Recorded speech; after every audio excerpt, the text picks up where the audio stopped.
දුවන් ආදරණීය දරුදැරියනි අපි මීට ප්‍රථම පරිච්ඡේද වලින් ආරම්භ කළා විෂය නිර්දේශයේ වැදගත්ම මාතෘකාව වන කළමනාකරණය කියන පාඩම් ඒකකය. මතකයිනි? වැදගත්ම ඒකකය කියලා මගෙන් හැම වෙලාවෙම කියවෙන්නේ විෂය නිර්දේශයේ මාතෘකා 18 තුලින් වැඩිම ප්‍රශ්න ප්‍රමාණයක් පේපර් එකට එකතු කරන මාතෘකාව තමයි කළමනාකරණය. තේරුණාද? දැන් සාමාන්‍යයෙන් ලියන පේපර් එකේ ලියන පේපර් එක කියන්නේ ව්‍යුහගත. ඒ කියන්නේ දෙවන ප්‍රශ්න පත්‍රේ. ව්‍යුහගත ප්‍රශ්න පත්‍රේ එන්නේ රචනා ශෛලී ප්‍රශ්නනේ. යම් ප්‍රශ්නයකට රෝම ඉලක්කම් කොටස් 5ක් එනවා. රෝම ඉලක්කම් කොටස් 5ක් එනවා. ඒතර පහට හතර වරක් පහ ගන්න ලකුණු 20ක් ලැබෙනවා කම්ප්ලීට්ලි සම්පූර්ණ ප්‍රශ්නයකට. දැන් සාමාන්‍යයෙන් ව්‍යුහගත පේපර් එකේ කොටස් දෙකක් තියෙනවානේ. අයන්න ආ කියලා. ආ කොටසෙන් අවම වශයෙන් ප්‍රශ්න දෙකක්. ඕ ආ කොටසෙන් අවම වශයෙන් ප්‍රශ්න දෙකක්. ඒ කියන්නේ එක් කොටසකින් අවම වශයෙන් ප්‍රශ්න දෙකක් තෝරගෙන ප්‍රශ්න පහකින් අපිට ලියන්න තියෙන්නේ. එක්කෝ ආ කොටසෙන් ප්‍රශ්න දෙකයි ආ කොටසෙන් ප්‍රශ්න තුනයි. එක්කෝ ආ වලින් දෙකක් ගත්තොත් අයන්නේ තුනක් ගන්න ඕනේ. මතකයිනේ? ඔය පේපර් එකේ ආ කොටසේ පස්වෙනි ප්‍රශ්නේ පටන් ගන්න සාමාන්‍යයෙන් 13 වසරේ මාතෘකාවලින්. ඒ කියන්නේ කළමනාකරණය. පස්වෙනි ප්‍රශ්නේ 90%ක් යොමු කරන්නේ කළමනාකරණයේ මාතෘකාවයි. සමහර අවුරුදුල විතරක් අලෙවිකරණය නිෂ්පාදන කළමනාකරණය වගේ මාතෘකාව වලින් පටන් ගන්නවා. බොහෝ විට පටන් ගන්නේ කළමනාකරණය ඒකකින්. පස්වෙනි ප්‍රශ්නේ. බොහෝ විට 95ක් නෙවෙයි 98ක්ම 98ක්ම ඔය පස්වෙනි ප්‍රශ්නේ සම්පූර්ණයෙන්ම ලකුණු 20ක ප්‍රශ්න අහන්නේ කළමනාකරණය. එතනින් නොනවති ඇතැම් විට 6 වෙනි ප්‍රශ්නේ 7 වෙනි ප්‍රශ්නේ තුලත් තවත් ප්‍රශ්න කොටස් දෙකක් දානවා. හොඳම උදාහරණ මේ අවුරුද්ද 2021. එහෙම වුණා ලකුණු 21ක ප්‍රශ්නේ අහලා ඊට අමතරව තවත් රෝම ඉලක්කම් කොටස් දෙකක්. ඒ කියන්නේ 4 වරක් 2 8යි. ඒ කියන්නේ ලකුණු 28යි එතනම. ලකුණු 28ක. මේ ලකුණු 28ක ධාරිතාවයකට යන කිසිදු මාතෘකාවක් අපේ සිලබස් එකේ නැහැ. ඕක තමයි මාතෘකාවේ වටිනාකම. ওই මාතෘකාව බර තබන හරියට පේපර් එකට. ඊළඟට වාස්තික පේපර් එකේ කෙටි ප්‍රශ්න පත්‍රයේ සාමාන්‍යයෙන් ඇවරේජ් එකක් වශයෙන් ගත්තොත් බහුවර්ණ ප්‍රශ්න 4ක් අහනවා. 4ක් අහනවා. ඇතැම් වෙලාවට කලාතුරකින් 3ක් වෙනවා. සමහරට 5ක් වෙන්නත් පුළුවන්. 2010ට පෙර බහුවර්ණ ප්‍රශ්න 8ක් හෝ 9ක් ඇහුවා. දැන් එච්චරම අහන්නේ නැහැ. තේරෙනවද? අපි තුන් බහුවර්ණ ප්‍රශ්න 4ක් කියලා. 4යි සප්ලයි ටයිප් නැත්නම් සැපීම් වර්ගයේ ප්‍රශ්න වලට අදාළව හිස්තැන් පුරන ප්‍රශ්න සාමාන්‍යයෙන් දෙකක් අහනවා. ලකුණු දෙක ගානේ 4ක් වෙන්නේ. දෙකයි. එතන 4යි 2යි 6යි. බහුවර්ණ 4යි හිස්තැන් පුරන 2යි 6යි. එතනින් නොනවති සැපීම් වර්ගයේම කෙටි නිශ්චිත පිළිතුරු සපයන්න කියන ප්‍රශ්නත් එකක් අවම වශයෙන් එකක් අහනවා ඇතැම් විට දෙකක්. අපි අවමේ ගමුකෝ. එමුණුත් කියන ප්‍රශ්න 4යි 2යි 6යි 7යි. එතනම ප්‍රශ්න 7ක්. ඒ කියන්නේ ලකුණු 14ක්. ලකුණු 14ක්. එතකොට අතන 28යි මෙතන 14යි කියන්නේ කීයද? 28යි 2යි 30යි 42ක්. ඇවරේජ් කරු ලකුණු 40ක්. ප්‍රශ්න පත්‍ර දෙකේම ලකුණු 40ක් කියන්නේ ඉතා දැවැන්ත මාතෘකාවක් මේක. කළමනාකරණ අපේ ජීවිතවලට සම්බන්ධයි. අපේ නිවසේ කටයුතු, ඔයාලා කවදා හරි රැකියාවක් කරද්දී ඔයගොල්ලන්ගේ කාර්යාලීය කටයුතු, ඔයාලටම හිත ව්‍යාපාරයක් තියෙද්දී ඔයාලගේම ව්‍යාපාරය බාහිර කළමනාකරුවන්ගේ දායකයක් නැතුව ඔබටම කළමනාකරණය කරන්න අවශ්‍ය දැනුම මේ පාඩමින් ලබා ගන්න පුළුවන්. විශේෂයෙන්ම ඔයගොල්ලන්ගේ ගෘහ ජීවිතය සාර්ථක කරගන්න. දැන් ඔබ දන්නවනේ සමහර නිවාසවල මාසෙ අන්තිම වෙනකොට සල්ලි නැහැ. එහෙම නැත්නම් ආහාර පාන හිඟයි. අමුත් එක්කව තේ ටිකක් දෙන්න සීනි නැහැ. එහෙම වෙන්න බෑ. එහෙම වෙන්නේ කළමනාකරණය කියන විෂය. එහෙම වෙන්නේ කළමනාකරණය කියන විෂය තමන්ගේ ගෘහය තුල පාවිච්චි කරන්නේ නැත්නම්. ඒ නිසා මේක විභාගයට වගේම තමන්ගේ පෞද්ගලික ජීවිතයටත් වැදගත් වෙන මාතෘකාවක් නිසාම තමයි සෑම අවුරුද්දකම දැනට ඉන්න සහ හිටපු ප්‍රධාන පාලක පරීක්ෂකවරු කන්ට්‍රෝලින් චීෆ්ලා කළමනාකරණයේ මාතෘකාව තුලින් ප්‍රශ්න පත්‍රයේ වැඩි වර්ධවීමක් කරන්න. පැහැදිලිනේ? එතකොට මේ වටිනාම මාතෘකාවේ අපි පළවෙනි ඒ කියන්නේ පේපර් එකේ වැඩිපුරම බර තබන ඒරියා එකක් තමයි සැලසුම් කරන්නේ. අපි ඒක කලින් පරිච්ඡේදෙම කළා. කළමනාකරණ මූලිකාංග 4යිනේ. ඔය 4න් සැලසුම් කරණයයි අපි මේ අදාරම්භ කරන්න යන සංවිධානකරණයනුයි තමයි වැඩිම ප්‍රශ්න ප්‍රමාණයක් අහන්නේ. අපි හිතමු කළමනාකරණය කියන ඒකකයෙන් සමස්ත ප්‍රශ්න පත්‍ර තුල කියන්නේ ව්‍යාපෘති දින 1 සහ 2 කියන ප්‍රශ්න පත්‍ර දෙකේම ප්‍රශ්න 100ක් අහනවා කියලා හිතමුකෝ. 100ක් අහන්නේ බව දන්නවනේ. අපි උපකල්පනයක් කරමු. මිනුමක් වශයෙන් ප්‍රශ්න 100ක් අහනව නම් පේපර් දෙකෙන්ම ඔය 100න් ප්‍රශ්න 60ක් 70ක් මහන්නේ මේ පළවෙනි ඒකක දෙකේ. මොකෙන්ද? සැලසුම් කරණය හා සංවිධානකරණය. ඒ නිසා අපි අදාරම්භ කරන කළමනාකරණ මූලිකාංගයත් නැත්නම් දෙවන කළමනාකරණ මූලිකාංගයත් අතිශය වැදගත් කියන එක මතක් කරන්න එපා. ඒ කියන්නේ කළමනාකරණයේ තුල බරට බරේ ප්‍රශ්න අහන ඒකක දෙක තමයි කලින් අපි සාකච්ඡා කළ නිම කරපු සැලසුම් කරණයයි අදාරම්භ කරන සංවිධානකරණය. පැහැදිලිනේ?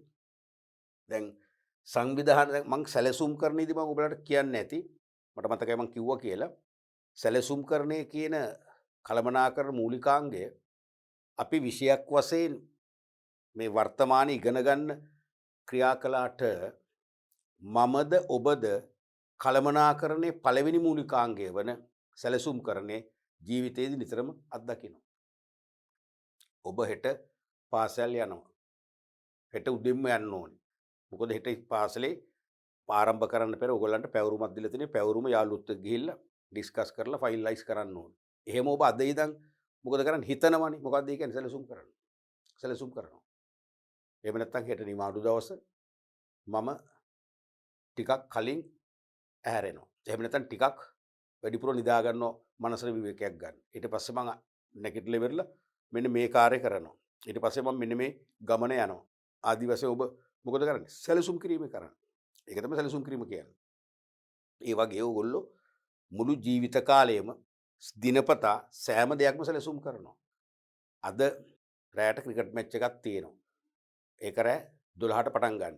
ඒ නිසා මම හවස ටිකක් නිදාගෙන රෑ 12ට මම ක්‍රිකට් මැච් එක බලන්න ඕනේ රූපවාහිනියේ නැත්නම් YouTube එකේ. මොකද්ද මේ? සැලසුම් කරනවා. හිතනවා සැලසුම් කරනවා. තේරුණාද? ඔබ විභාගෙත් සැලසුම් කරනවා.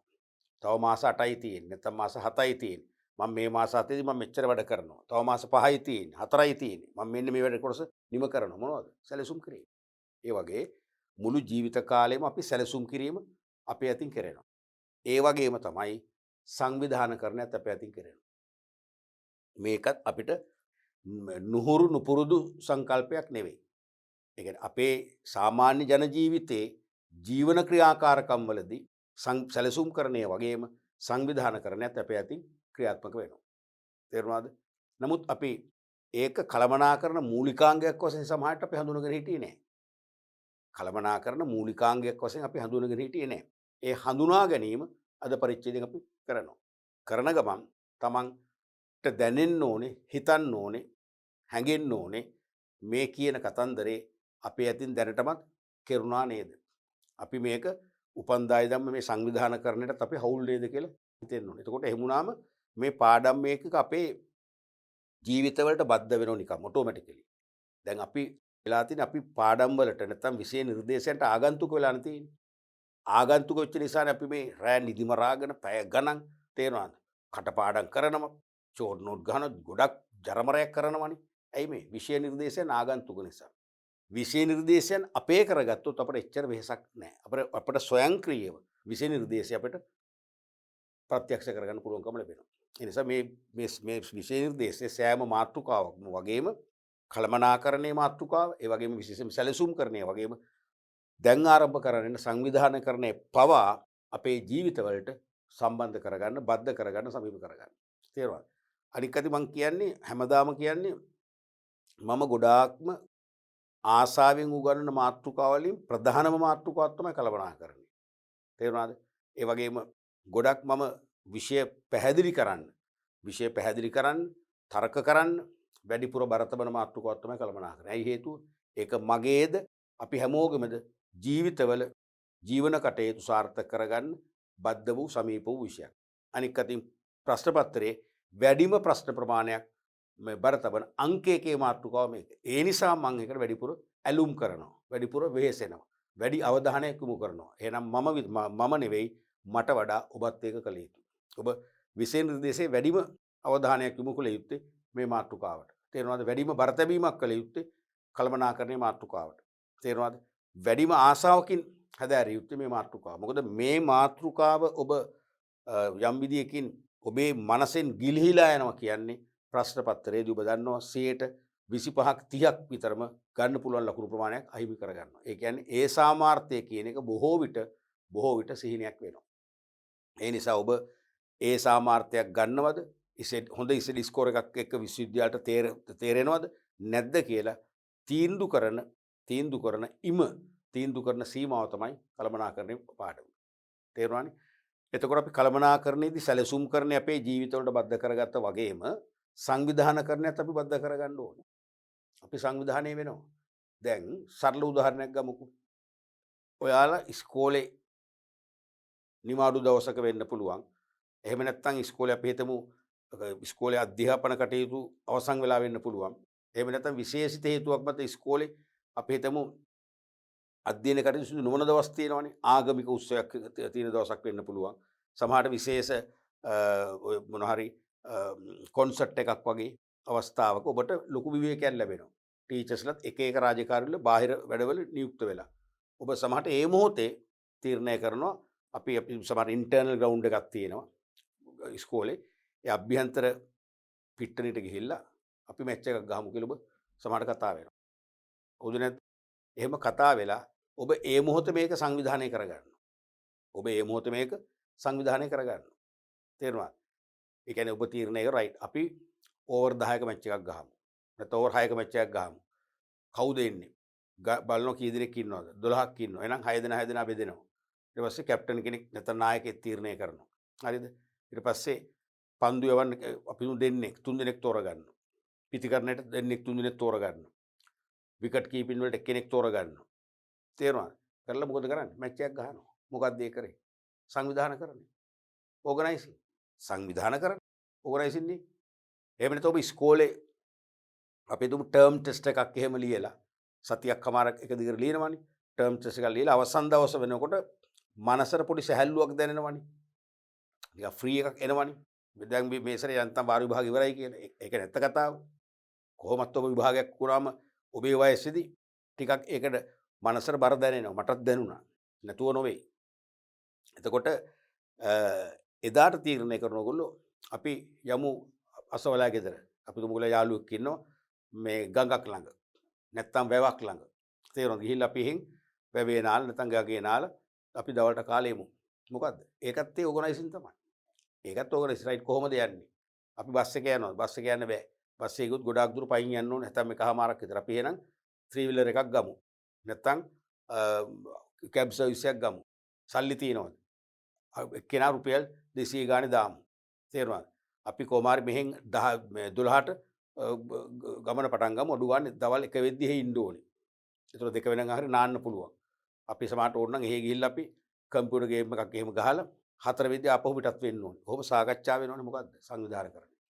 ඕක තමයි සංවිධානකරණය කියන්නේ. ඕක තමයි සංවිධානකරණය කියන්නේ. තේරුණාද? දැන් මම ඉස්කෝලේ උගන්වන සමයේදී අපේ උසස් පෙළ ළමයිට බාර දුන්නා අපේ විදුහල්පති මෞතුමේ සිස්ටර් කෙනෙක් හිටියේ සිස්ටර් ප්‍රින්සිපල් එක්තරා පැත්තක කියන්නේ ඒ පාසලේ ඒ භූමියට ඒ කියන්නේ මුල්ලටම වෙන්න පාවිච්චි වෙන්නෙම නෑ ළමයිට. ඒකේ වැට කැඩලා වැට බඳින්න. ඉතින් ලී ටිකක් එහෙම හොයාගෙන කොහෙන් හරි ගෙනත් දීලා තිබුණා. තව ලී ඔය වැටේම තියෙනවා කපලා ලී හිටවල වැට බඳින්න. ඉතින් ඕකේ එක එක්කෙනා කතා කරනවා. එක්කෙනෙක් ලීයක් හිටවනවා. පැය භාගයක් විතර නැකම් වැඩේ කෙරුන්නේ නෑ. ඉතින් මම ගියන් පස්සේ බැලුවා වැඩේ කෙරෙන්නේ නෑ. තැන් තැන් වල විහිළු කරනවා. පස්සේ මම කිව්වා මොකක්ද අයිසි මේ කරන්නේ? දැන් උතර මේ ශිෂ්‍ය නායකොත් ඉන්න ඕනේ මේක ඉවරයක් වෙන්නේ නැද්ද කියලා. කොහොමද මේක පිළිවිලක් නැහැනේ කියලා. පස්සේ මම ඊට පස්සේ නම් කරලම කිව්වා. ශිෂ්‍ය නායකෝ දෙන්නෙකුටයි තව ඒ අපේ පන්තිවල ඉන්න ටිකක් කලහකාරී. ඒ කියන්නේ දඟකාර කලහකාරීකුත් පව් දඟකාරම ළමයි. තේරුණාද? ඒක තරම් පොතට පතර උනන්දු නොවන බාහිර වැඩවලට ක්‍රියාකාරකමකට පෙරමුණු ගන්න. ඒ වගේ දඟකාර කලබලකාරී කෙනෙක් මම කොහොත් මෙහෙන් ඔය තුන් දෙනා මේකේ ලීඩර්ෂිප් එක ගන්න ඕනේ. දැන් මම තව පැයක් දෙනවා. පැයක් වෙනකොට මේක භාගයක් ඉවර වෙන්න ඕනේ. ඊළඟ පැයේදී ඉතුරු භාගෙත් ඉවර වෙන්න ඕනේ. කියලා මං කොහොද ඕගොල්ලෝ මේක කරන්න කොහොම හරි. හොඳ විදියක් කරන්න. පස්සේ මං ඉඳන්දි මම රයිට් කට්ටිය එන්න එන්න එම් කිවෙන්නකෝ පස්සේ එක එකන පත් කරා. ඔයා මෙන්න මේ අඩි 10යි. ලිහිටවන්න ඕන. ඔයා මේ අඩි 10 ලිහිටවන්න ඕන. ඔයා මේ අඩි 10 ඔම බෙදුවා. ඊට පස්සේ තව දෙන්නෙක් අතර වරයි. ඔය දෙන්න මේ මුල් අඩි 10 හරහට පටි තියලා ලණු වලින් බඳින්න ඕන. ඔය දෙන්න මෙහෙම. මොකද උනේ? පැය දෙකනේ පැයක් යන ඉස්සෙල්ලා වැඩේ ඉවරයි. මොකක්ද ඒ කරේ? සංවිධානකරණය. සංවිධානකරණය. දැන් පැහැදිලිද? අපේ මුළු ජීවිත කාලෙටම අපේ සෑම ක්‍රියාකාරකමටම කළමනාකරණේ දායක වෙනවා. ඒ කියන්නේ සැලසුම් කරන්නේ සංවිධානකරණේ මෙහෙයවීම පාලනය වගේ දේවල් කරනවා. තේරුණාද? ඒ නිසා සංවිධානකරණයත් ඉස්සෙල්ලා කිව්වා වගේම සැලසුම් කරණය වගේ අපේ ජීවිතවලට බද්ධ වෙච්ච සංකල්පයක් නිසාම විෂය නිර්දේශන අනුකූලව අපේ උසස් පෙළ ප්‍රශ්න පත්‍රයට සාර්ථකව මුහුණ දෙන්න පුළුවන් වන විදියට. ඒ කියන්නේ සංවිධානකරණය තුලින් යොමු වෙන ඕනෑම ප්‍රශ්නයකට සාර්ථකව මුහුණ දෙන්න පුළුවන් වන විදියට ඊටාම පහසුවෙන් ඊටාම සරලව. තේරුණාද? කිසිදු ඒ කියන්නේ ලොකු මහන්සියක් වෙන්නේ නැතුව මේ විෂය කොටස ඉගෙන ගන්න පුළුවන්. ඒ විශ්වාසය ඇති කරගන්න. තේරුණාද? අපිට කරන්න බැරි දෙයක් නැහැනේ. ඔබේ වයස ඔබේ තාරුණ්‍ය හොඳම වයසේ ඔබ ඉන්නේ කරන්න බැරි දෙයක් නැහැ. ඒ නිසා මම මෙච්චර මේ කියන්නේ සැලසුම් කරන්නේ වගේම සංවිධානකරණයනුත් විශාල බර්තබීමක් කරනවා නැත්නම් විශාල ප්‍රශ්න ප්‍රමාණයක් අහනවා. මේ ඒකකයක් අපි මගහැරගෙන අපිට ඒ සාමාර්ථයක් ගන්න එක ඉතාම අසීරු දෙයක් වෙනවා. තේරුණානේ? රයිට්. අපි බලමු මුලින්ම මේ සංවිධානකරණයේ නිර්වචනය. දැන් සරලව දැන් සංවිධානය කරේ මම උදාහරණ කිහිපයක් පෙන්නුවානේ. ඕගොල්ලෝ ඕගනයිස් වෙන විදිය. අපි ඒක ටිකක් න්‍යායාත්මකව, හරවත්ව, කලාත්මකව ඉගෙන ගන්න විතරයි මේකෙදි කරන්නේ. සංවිධානකරණය කියන්නේ ඉංග්‍රීසි ටර්ම් එක තියෙනවා. Organizing is the process that establishing the formal relations between persons and resources to achieve organizational targets නැත්නම් goals. Organizing is the process. මොකද්ද? සංවිධානකරණය කියන්නේ ක්‍රියාවලියක් that establishing the formal relations. ඒ කියන්නේ විධිමත් සම්බන්ධ ඇති කිරීම සම්බන්ධව between persons and resources. ඒ කියන්නේ පුද්ගලයන් සහ සම්පත් අතර to achieve organizational targets නැත්නම් goals. නැත්නම් ඉලක්ක. නැත්නම් goals කියන්නේ සාමාන්‍යයෙන් පරමාර්ථනේ. අරමුණු කියන්නේ objectives. දෙකටම කියන පොදු වචනේ මොකද්ද? targets ඉලක්ක. එහෙමනම් සංවිධාන අරමුණු හා පරමාර්ථ නැත්නම් පරමාර්ථ හා අරමුණු. දැන් ගොඩක් වෙලාවට මේක එන්නේ මෙහෙමයි. ටීචර්ස් ගයිඩ් එකේ තියෙන මෙහෙමයි. නමුත් හරිම ක්‍රමේ මම කැමති ක්‍රමේ පරමාර්ථ අරමුණු ඉස්සර වුණා නම් හොඳයි කියන එක. එහෙම ලිව්වට කිසි ප්‍රශ්නයක් නැහැ. දැන් මම අර ටීචර්ස් ගයිඩ් එකේ තියෙන නිසා මම මේ නිර්වචනය ගත්තට මේක හරියට එන්න ඕනේ මුලින් පරමාර්ථ. මොකද මුලින් දිගු කාලීන ප්‍රතිඵලයනේ අපි ඉලක්ක කරන්නේ. තේරුණාද? දිගු කාලීනව ව්‍යාපාර කටයුතු කරලා ලබා ගන්න අපේක්ෂිත ප්‍රතිඵලනේ පරමාර්ථ කියලා අපි ඉගෙන ගත්තේ. එතකොට ඒ පරමාර්ථ පළමුව තීරණය කරලා ඒ පරමාර්ථ ඉෂ්ට කරගන්න පුළුවන් වුණ ආකාරයට තමයි ක්‍රිටිකල් ප්‍රතිඵල වල අරමුණු තීරණය කරන්නේ. ඒ නිසා මේක මෙහෙ මාරු වුණා නම් හොඳයි ඉතින්. මේ වගේ මාරු වුණා නම් හොඳයි. ඒක ඔබට කිසිම ප්‍රශ්නයක් නෑ. ඔබට ලියන්න අයිතියක් තියෙනවා. අර ටීචර්ස් ගයිඩ් එකේ තියෙන හින්දා මම මේ විදිහටම ගත්තා. මෙහෙම ආව නම් හොඳයි කියන උළු තියාගන්න. රයිට්. එහෙම මේක මාරු වුණා කියලා කිසි ප්‍රශ්නයක් නෑ. නමුත් අර ලස්සනයිනේ. ඔක හරියට ඩිසර්ට් නේ. ඩිසර්ට් කියන්නේ අතුරුපස. ඩෙසර්ට් නෙවෙයිනේ. ඩෙසර්ට් කියන්නේ කාන්තාරේ. ඩිසර්ට් කියන අතුරුපස අපි සාමාන්‍යයෙන් දවල්ට අපි ඩිසර්ට් එකක් ගන්නව නම් කෑමට පසුද ගන්න කෑමට පෙරද? සාමාන්‍යයෙන් ගන්න කෑමට පසු. යම් කෙනෙක් කෑමට පෙර ඩිසර්ට් එක ගත්තොත් මොකද වෙන්නේ? ඒ මොනසු මැරෙනවද? මැරෙන්නේ නැහැ. මොකුත් වෙන්නේ නැහැ. නමුත් පිළිවෙලක් තියෙනවනේ. ඒ වගේ තමයි මෙතන. තේරෙනවද? සංවිධාන අරමුණු හා පරමාර්ථ නැත්නම් පරමාර්ථ හා අරමුණු නැත්නම් පොදුවේ ඉලක්ක. ඵලදායි ලෙස. ඵලදායි වචනේ මෙතන ඉංග්‍රීසි එකේ නෑ ප්‍රශ්නයක් අපිට කියන්න පුළුවන්. ඵලදායි ලෙස වඩාත් හොඳයි.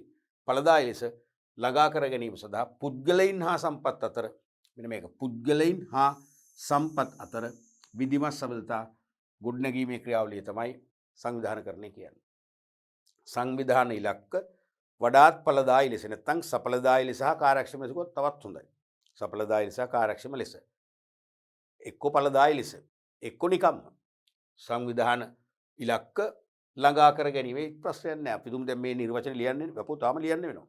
ලියන්න આવතේ ඕගොල්ලෝ ලියනවා සංවිධාන ඉලක්ක නැත්නම් සංවිධාන අරමුණු හා පරමාර්ථ නැත්නම් සංවිධාන පරමාර්ථ අරමුණු මේ මුකුත් නැතුළු ඉන ළඟා කර ගැනීම සඳහා පුද්ගලයන් හා සම්පත් අතර විධිමත් සබඳතා ගොඩනැගීම නැත්නම් විධිමත් සබඳතා ඇති කිරීමේ ක්‍රියාවලිය. සම්පූර්ණ ලකුණු දෙකක් ලැබෙනවා දෙකම ලැබෙනවා. කිසි ප්‍රශ්නයක් නැහැ. වඩාත් හොඳයි ඵලදායි ලෙස ළඟා කර ගැනීම කිව්වනම්. තවත් හොඳයි සංවිධාන අරමුණු හා පරමාර්ථ සඵලදායී ලෙස සහ කාර්යක්ෂම ලෙස ඉටු කර ගැනීමට නැත්නම් ළඟා කර ගැනීමට දැන් මේ ළඟා කර ගැනීම කියනකොට ඔබට පුළුවන් ඉටු කර ගැනීමට කියලා ලියන්න. නැත්නම් සාක්ෂාත් කර ගැනීමට. නැත්නම් ඉෂ්ට කර ගැනීමට. තේරුණාද? මේ වචන කටපාඩම් කරන්න එපා. හරය තමයි අපිට ගන්න ඕනේ. හරය ගත්තම හරයට Tamanට ඕන විදියට වචන හසුරවන්න පුළුවන්. ඕන විදියට පද මාලා දාන්න පුළුවන්. තේරුණානේ?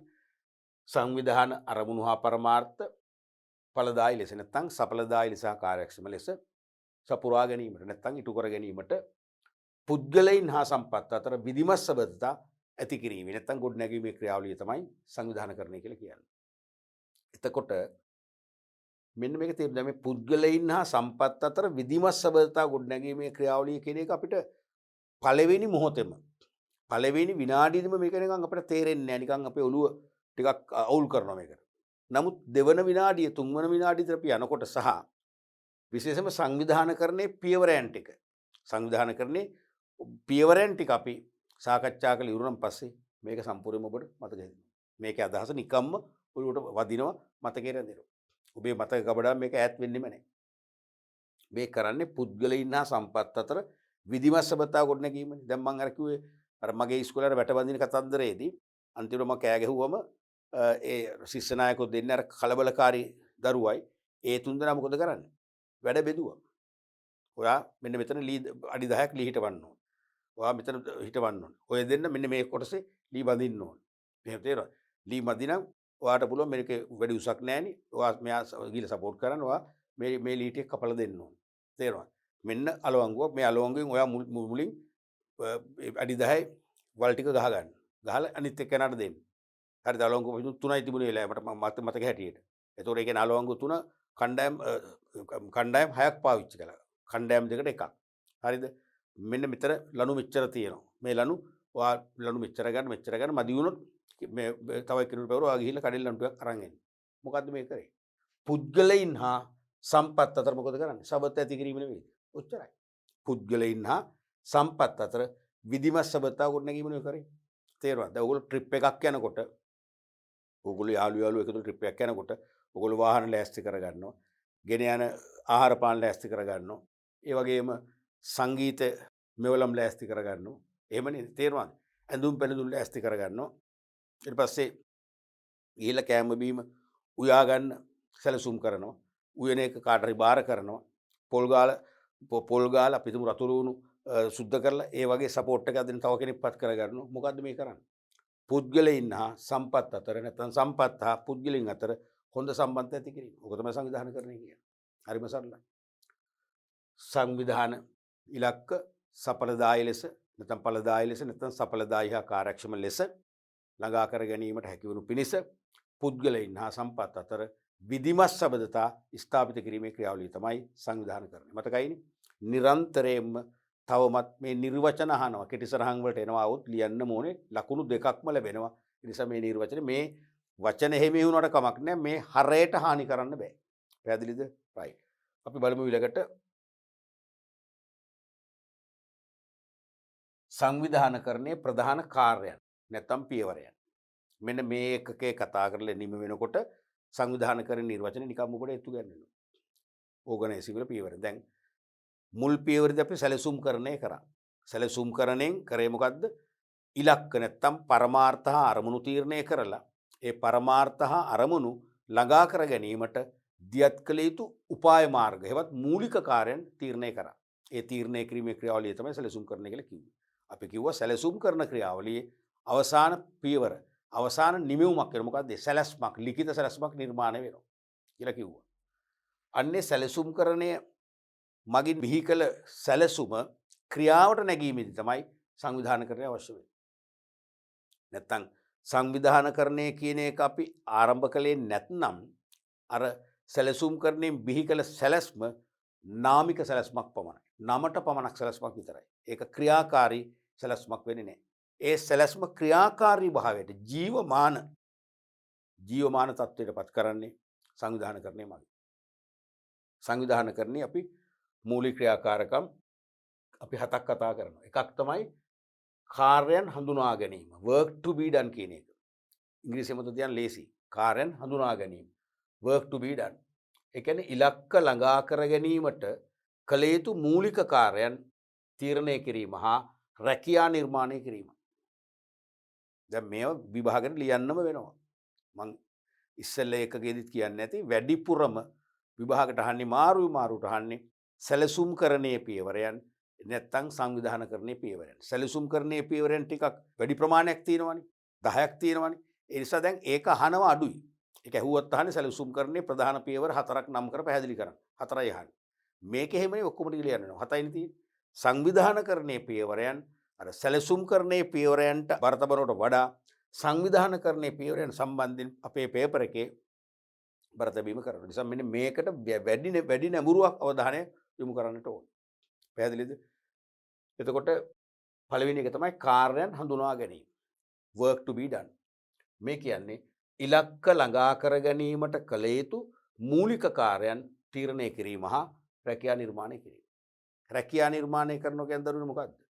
job creation කියන්නේ කිසියම් කාර්යයන් ප්‍රමාණයක් යම් කිසි පුද්ගලයෙකුට පවරන තීරණය කරනවා. තේරුණාද? යම් කිසියම් කාර්යයන් ප්‍රමාණයක් යම් ශ්‍රමිකයෙකුට පවරන තීරණය කරනවා. තීරණය කරාම ඒක රැකියාවක් වෙන ජොබ් එකක් වෙනවා. එතකොට ඒ කාර්යයන් ඉෂ්ට කරන්න එතනටපත් වෙන්නේ Aද Bද Cද ඒ ඕනම කෙනෙක් මොකද කරන්නේ රැකියාවක නියැලෙන්නෙක් වෙනවා. එච්චරයි. තේරුණාද? ඒතර මේ කාර්යයන් අපි බෙදා වෙන් කරලා හඳුනාගත්තේ නැත්නම් රැකියා නිර්මාණය වෙන්නේ නැහැ. රැකියා නිර්මාණය වෙන්නේ නැහැ. තේරුණාද?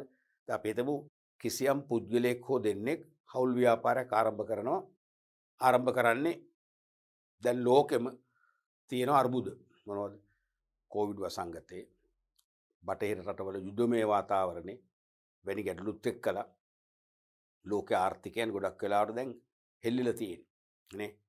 විදුලිය බල අර්බුද, ගෑස් අර්බුද, ඉන්ධන අර්බුද, සාමාන්‍යයෙන් තමන්ට තමන්ගේ රටට අවශ්‍ය ඖෂධ වුම ප්‍රශ්න ගොඩක් තියෙනවානේ.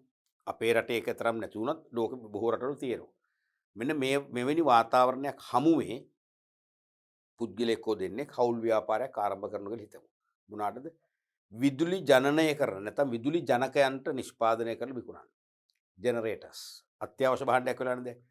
විදුලි ජනකයන්ට නිෂ්පාදනය කරලා අලෙවි කරන්න. තේරුණාද?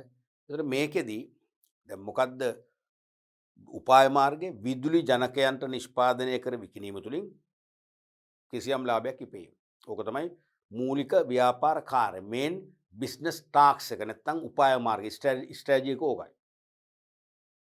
ඔහොම තීරණය කළ මේගොල්ලෝ හවුල් ව්‍යාපාර ගිවිසුමකින් හවුල් ව්‍යාපාරයක් පිහිටෙව්වට නිකම්ම ඔටෝමැටිකලි ජෙනරේටර්ස් නිෂ්පාදනය වෙන්නේ නැහැ නේ. තේරෙනවද? එහෙනම් මොකද කරන්නේ? දැන් ජෙනරේටර්ස් නිෂ්පාදනය සම්බන්ධයෙන් එක මූලික කාර්යයන් අපි හඳුනා ගන්නවා. ඒකට අවශ්‍ය උපාංග මොනවද? ඒකට අවශ්‍ය ඉලෙක්ට්‍රික් අයිටම් මොනවද? මොන වගේ තාක්ෂණයක් ඕනද? මොන වගේ යන්ත්‍රෝපකරණ ඕනද? ඔහොම අපි තෝරගන්නවානේ, කඩනවානේ. ඕක තමයි මේ work to be done කියන්නේ. ඕක තමයි work to be done කියන්නේ. එහෙමනම් එතනදී එහෙනම් ඒ බෙදෙන කාර්යයන් එක් පුද්ගලයින්ට හෝ නැත්නම් පුද්ගල කණ්ඩායමකට සමහර එක කාර්යයක් තනියම කරන්න බැහැ නම් 3 දෙනෙක්පත් කරනවා. තව කාර්යයකට 5 දෙනෙක්. තව කාර්යයක් එක්කෙනෙක්. ඒ වගේ පුද්ගලයින් හෝ කණ්ඩායම් වෙත ඒ කාර්යයන් බෙදා දෙන්න තීරණය කරනවා. තීරණය කළ වහාම මොකක්ද ඇති වෙන්නේ? රැකියාවක් නිර්මාණය වෙනවා. ජොබ් එකක් නිර්මාණය වෙනවා. අපි හිතමු ලේත් මැෂින් තියෙන්නේ. ලීවන පට්ටල්. ඒ ලේත් මැෂින් එකෙන් යම් ක්‍රියාකාරකම් කරන්න වෙනවා මේ ජෙනරේටරේ අවශ්‍ය එක විශේෂම නට් වර්ග එහෙම හදන්න. හරිද? එහෙනම් ලේත් මැෂින් ඔපරේටර් පවරනවා ඒ අවශ්‍ය ඒ නට් වර්ග එන වර්ග ලියවන්න. මේ පිත්තල වලින් එහෙම නැත්නම් සුදු යකඩ වලින් නැත්නම් ගැල්වනයිස් වලින් ආදී වශයෙන්. එහෙනම් ලේත් මැෂින් ඔපරේටර් ඒක පැවරුවම මොකද වෙන්නේ? ලේත් මැෂින් එක නැත්නම් යම් පුද්ගලයෙකුට ඒක පැවරුවම එතන රැකියාවක් නිර්මාණය වෙනවා. මොකද ලේත් මැෂින් ඔපරේටර් කියන රැකියාව නිර්මාණය වෙනවා. ලේත් මැෂින් ඔපරේටර්. ඊට පස්සේ ජෙනරේටරේ අවසාන වශයෙන් ෆයිනලයිස් කළ එකේ දැන් කේසින් එක පිටත ආවරණය ගහනවානේ. සාමාන්‍ය තහඩු වලින් ඒ තහඩු අන්තිමට පේන් කරලා ඒ කියන්නේ පින්තාරු කරලා අවසන් කරන්න තව කෙනෙකුට දෙන්න තීරණය කරනවා. එහෙනම් එයා මොකද වෙන්නේ? ඒක පේන්ට් කියන පින්තාරු කරු කියන රැකියාව තුලින් එයා ජනනය වෙනවා. එහෙනම් එතනත් රැකියාව නිර්මාණය වෙනවා. ඒකයි මේ කියන්නේ ඉලක්ක ළඟා කර ගැනීමට කළ යුතු මූලික කාර්යයන් තීරණය කිරීම හා හරිද මූලික කාර්යයන් තීරණය කරාම ඒ තුලින් රැකියා නිර්මාණය කිරීමක් වෙනවා. ඕක තමයි සංවිධානකරණයේ පළවෙනි පියවර. සංවිධානකරණයේ පළවෙනි පියවර ඕකයි. තේරුණාද? එතකොට දැන් මෙහෙම කිව්වම ඔබට සමහර අයට ප්‍රශ්න මතුවෙන්නේ නැද්ද? මොකද්ද ප්‍රශ්න මතුවෙන්නේ? ඉලක්ක ළඟා කර ගැනීමට කළ යුතු මූලික කාර්යයන්. දැන් ඕක අපි සැලසුම් කරන්නේදී කිව්වා. මම ඔය පෙන්නන ළමයි අපි කියන්නේ අනාගන්න තැන් කියලා ඕගොල්ලෝ කියන්නේ. තේරෙනවද? ළමයිට පැටලෙන තැන්. ළමයි අපහසුතාවට පත් වෙන තැන්. ඕගොල්ලෝගේ භාෂාවෙන් නම් අනාගන්න තැන්. තේරෙනවද? සැලසුම් කරන්නේදී ඕක කිව්වනේ. මොකද්ද කිව්වේ? සංවිධාන ඉලක්ක තීරණය කිරීම. නැත්තම් පරමාර්ථ අරමුණු තීරණය කර ඒවා ළඟා කර ගැනීම සඳහා ඉටු කළ යුතු මූලික උපාය මාර්ග නැත්තම් මූලික කාර්යයන් තීරණය කිරීමේ ක්‍රියාවලිය සැලසුම් කරනවා. හරිනේ? ඉලක්ක තීරණය කර ඒවා ළඟා කර ගැනීම සඳහා ඉටු කළ යුතු මූලික කාර්යයන් තීරණය කිරීමේ ක්‍රියාවලිය තමයි සැලසුම් කරන කියලා කිව්වේ. කාර්යයන්. දැනුත් කියනවා ළඟා කර ගැනීමට කළ යුතු මූලික කාර්යයන් තීරණය කිරීම. දැන් තේරෙනවද පැටලිල්ල? මොකද මේ කතන්දරේ? මේ කියන්නේ මෙහෙමයි. සැලසුම් කරණයෙන් කිව්වේ කළ යුතු මූලික උපාය මාර්ගය. මූලික කාර්ය තේරෙනවද? මේ කියන්නේ එහෙම නෙවෙයි. ඒ මූලික කාර්ය යටතේ උපකාරයන්. ඒවත් ප්‍රධාන තමයි. තේරෙනවද? මේ වගේ අපි හිතමු. ඔක chart එකේ ඉඳලා පෙන්නන්න.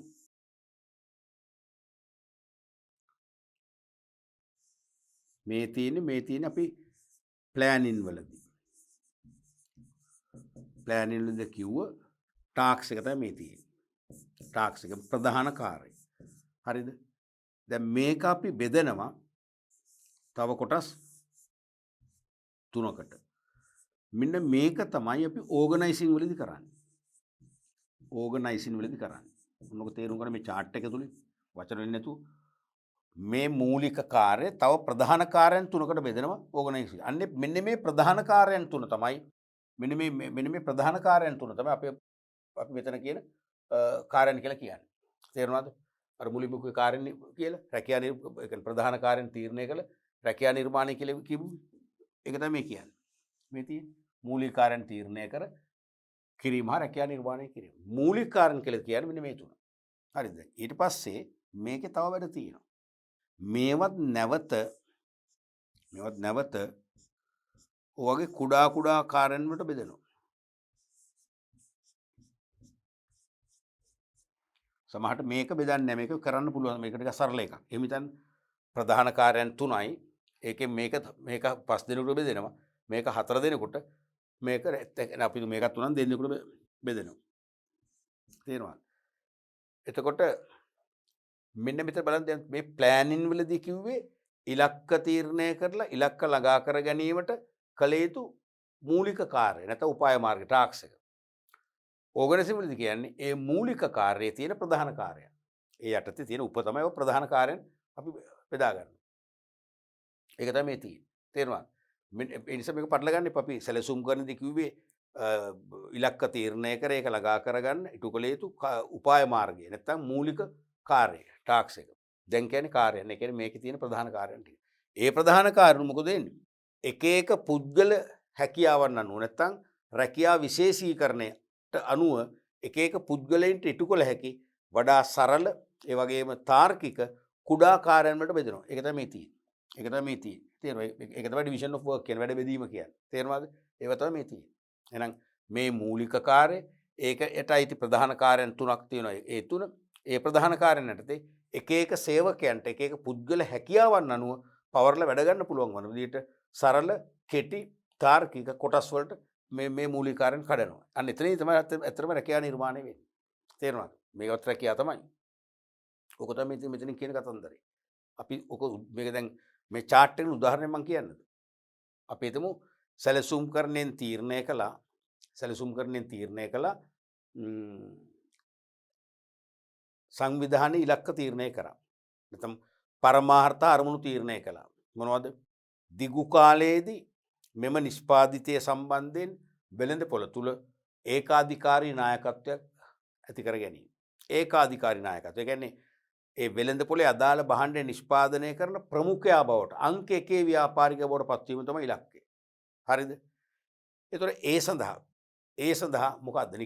නිකම්ම මම තව අවුරුදු 10ක් තුල නැත්නම් 10කින් ලංකා වෙළඳපොලේ නැත්නම් අග්නිදිග ආසියා වෙළඳපොලේ අංක 1 ව්‍යාපාරිකයා වෙනවා කියලා කිව්වම වෙනවද එහෙම? එහෙම වෙන්නේ නැහනේ. ඒක නිකන් ප්‍රාර්ථනාවක් විතරයිනේ. වෙන්න මොකද්ද කරන්න ඕනේ? කිසියම් මූලික ව්‍යාපාර කාර්යයක් ඉෂ්ට කරන්න ඕනේ. එක්කෝ භාණ්ඩයක් එක්කෝ සේවාවක් අපි වෙළඳපොළට සපයන්න ඕනේ. එහෙනම් අපි හිතමු අපි සපයන භාණ්ඩය අපි හිතමු මෝටර රථයක් කියලා. එහෙනම් මෝටර රථ නිෂ්පාදනය තමයි මේ ටාක්ස් කියන්නේ. තේරුණාද? එහෙනම් මේ කියන්නේ මොකක්ද? මෝටර රථ නිෂ්පාදනය. ටාක්ස් කියන්නේ මොකද්ද? මෝටර රථ නිෂ්පාදනය. මෝටර රථ නිපදවීම. හරිනේ. එතකොට ඕකේදී අපි ඕගනයිසිං වලදී අපි මේක කොටස් කරනවා. මේ තියෙන කොටස් තේරෙනවද? ඒ කියන්නේ මෝටර රථය අපි හිතමු බඳ. මේ බඳ. ඊට පස්සේ මේ චැසිය රෝදෙම අහි වෙන්නේ. බඳ කියන්නේ පිටත ආවරණය. හරිද? මෙතන එන්ජින් එක. එන්ජින්. බඳ නිෂ්පාදනය කිරීම, චැසිය නිෂ්පාදනය කිරීම, එන්ජින්. අන්න මූලික කාර්යයන් තුනක් හැදුවා. ඒක තමයි ඕගනයිසේෂන් කරේ. ඊට පස්සේ මේ බඳ යටතේ තියෙනවා අපිට තව පොඩි කාර්යයන් තීරණය කරන්න පුළුවන්. මේකෙත් චැසියෙත් අපිට කාර්යයන් 3-4ක් බෙදන්න පුළුවන්. තේරෙනවද? එන්ජිමෙත් අපිට කාර්යයන් කීපයක් බෙදන්න පුළුවන්. එහෙමනම් මූලික කාර්ය මෝටර රථ නිෂ්පාදනය කිරීම. ඒක සැලසුම් කරමින් තීරණය කළා. හරිද? සංවිධානකරණයේදී අපි ඒක මූලික කාර්යයන් වලට බෙදුවා නැවත. මූලික උපකාර්යයන් වලට. මෝටර රථයේ බඳ නිෂ්පාදනය කිරීම, චැසිය නිෂ්පාදනය කිරීම, එන්ජිම නිෂ්පාදනය කිරීම. ඒ යටතේ ඊට පස්සේ තව උපකාර්යයන් හදනවා පස්සේ. පැහැදිලි නිසා මේක පටල ගන්න එපා. එහෙනම් පළවෙනි එක තමයි work to be done. ඒ කියන්නේ ඉලක්ක ළඟා කර ගැනීමට කළ යුතු මූලික කාර්යයන් තීරණය කිරීම හා ඒ තුලින් රැකියාව නිර්මාණය කිරීම. පළවෙනි එක. දෙවෙනි එක තමයි වැඩ බෙදීම නැත්නම් කාර්ය බෙදීම. division of work කියන එක. මේ තියෙන්නේ මෙන්න මෙතන. මේ තියෙන්නේ මෙන්න මෙතන තමයි වැඩ බෙදීම තියෙන්නේ. මේ තියෙන්නේ division of work. division of work තියෙන යට. මේ වගේ තමන්ට පුළුවන් මේක ෂෝට් නෝට් එකක් ගන්න මේ වගේ නිර්මාණශීලී සටහනක් අඳින්න චිත්‍රයක් අදලා මේක තේරුම් ගන්න පුළුවන්. තේරුණාද? division of work මේ තියෙන්නේ සමස්ත කාර්යයන් පහසුවෙන් හා තාර්කිකව ඉටු කළ හැකි වන ආකාරයට කුඩා හා සරල වැදගත්. කුඩා හා සරල ඒකක වලට බෙදීමයි. ඒ තුලින් රැකියාව නැත්නම් ශ්‍රම විශේෂීකරණයක් ඇති වේ. ඒ තුලින් අනිවාර්යයෙන්ම රැකියා විශේෂීකරණයක් හෙවත් ශ්‍රම විශේෂීකරණයක් නිර්මාණය වෙනවා. තේරුණාද? සමස්ත කාර්යයන් පහසුවෙන් හා තාර්කිකව ඉටු කළ හැකි වන ආකාරයට කුඩා හා සරල ඒකක වලට බෙදීම. දැන් නිදසුනක් වශයෙන් අපි හිතමු දැන් මේ මෝටර රථ එන්ජිම කියලා. මේ එන්ජින් එක තනි පුද්ගලයෙකුට හදන්න දුන්නොත් මොකද වෙන්නේ? ඒක සංකීර්ණයි. දැන් එන්ජින් එකේ තියෙන කොටස් එන්ජින් එකේ එක කොටස් තියෙනවානේ. කාබුරේටර් කියයි. එහෙම නැත්නම් එන්ජින් එකේ තව යුනිවර්සල් ජොයින්ට් කියයි. තේරෙනවද? බුෂ් කියයි. ඒ වගේ එන්ජින් එකේ එක කොටස් කරලා එක සේවකට දෙනවා. එන්ජින් එකේ එක් මූලික කොටස් අපි එන්ජින් එකේ මූලික කොටස් 10කට කැඩුවා කියලා 10 දෙනෙකුට දෙනවා. අන්න රැකියා විශේෂීකරණය. ඒක සාර්ථකයි. මොකද එක්කෙනාම හදන්නේ ගොත් සමහරට එක්කෙනාව කොටස් 10න් 8ක් හොඳටම හදන්න දන්නවා. දෙකක් හදන්න දන්නේ භාගයට යට ඒක ඒ තරම් විශේෂඥතාවයක් නැහැ. ඒ නිසා එන්ජින් එකේ මොකද ගුණත්වය බාල වෙන්න පුළුවන්. එහෙනම් එන්ජින් එක කොටස් කරාම කොටස් 10කට ඒ 10ට විශේෂඥයෝ ඉන්නවා. ඒ එක් කොටස් වලට විශේෂඥතාවයක් දැනුමක් පළපුරුද්දක් උනන්දුවක් දැනුම තියෙන්න ඕනේ. පළපුරුද්ද තියෙන්න ඕනේ. උනන්දු තියෙන්නත් ඕනේ. ආසාව තියෙන්නත් ඕනේ. එවැනි යට මේ එන්ජින් එකේ කොටස් 10 පවර්ලා දෙනවා. එතකොට වඩා සාර්ථකයි. ඊට පස්සේ කොටස් 10 අවසානයේ සෙම්බල් කරනවා. එන්ජින් නිර්මාණය වෙනවා. ඒක තමයි කියන්නේ. පැහැදිලි නේද? එමනම් සමස්ත කාර්යයන් පහසුවෙන් හා තාර්කිකව ඉටු කළ හැකි වන ආකාරයට කුඩා හා සරල ඒකක වලට බෙදීමයි. ඒ තුලින් මොකද්ද වෙන්නේ? ශ්‍රම විශේෂීකරණයක් හෙවත් රැකියා විශේෂීකරණයක් ඇති වෙනවා. ඇයි? එක් පුද්ගලයෙක් දිගු කාලයක් තිස්සේ කරන්නේ එකම කාර්යයක්. එකම කාර්යයක නියැලෙනකොට එයා දිගු කාලයක් යනකොට යම් කාලයක් යනකොට ඒ සම්බන්ධයෙන් අත්දැකීම් සමුදායක් ලබා ගන්නවා. ඒ අත්දැකීම් තුලින් අන් අයට සාපේක්ෂව ඔහුට හෝ ඇයට හැකියාව ලැබෙනවා වඩා විශේෂඥතාවකින් යුතු. ඒ කියන්නේ වඩා ඉහළම ගුණත්වයක් ඇතිවන ආකාරයෙන්. සම්පත් නාස්ති ඊටාම අවම කරගනිමින් අඩුම සම්පත් ප්‍රමාණයකින් අඩුම පිරිවැයකින් ඉහළම ගුණත්වයකින් යුතුව ඒ කාර්ය නිම කිරීම හැකියාව ලැබෙනවා. ඒක තමයි ශ්‍රම විශේෂීකරණය කියන්නේ. අනිවාර්යයෙන්ම මේ වැඩ බෙදීම තුල නේ ඩිවිෂන් ඔෆ් වර්ක් තුල ශ්‍රම විභජනයේ තුල ඊළඟ ඵල වෙන්නේ මොකද්ද? ශ්‍රම විශේෂීකරණය ඇති වෙනවා. දැන් මේ කරන්නේ ශ්‍රම විභජනයනේ. ශ්‍රම විභජනය කියනොත් හරියට මෙතන පාවිච්චි කරන්නේ නැහැ. කියන්නේ වැඩ බෙදීම කියලා. මේ ඇත්තම මේක වගත් මේ ඇත්තම ශ්‍රම විභජනය තමයි. මේකෙන් එන්නේ ශ්‍රම විභජනය තමයි.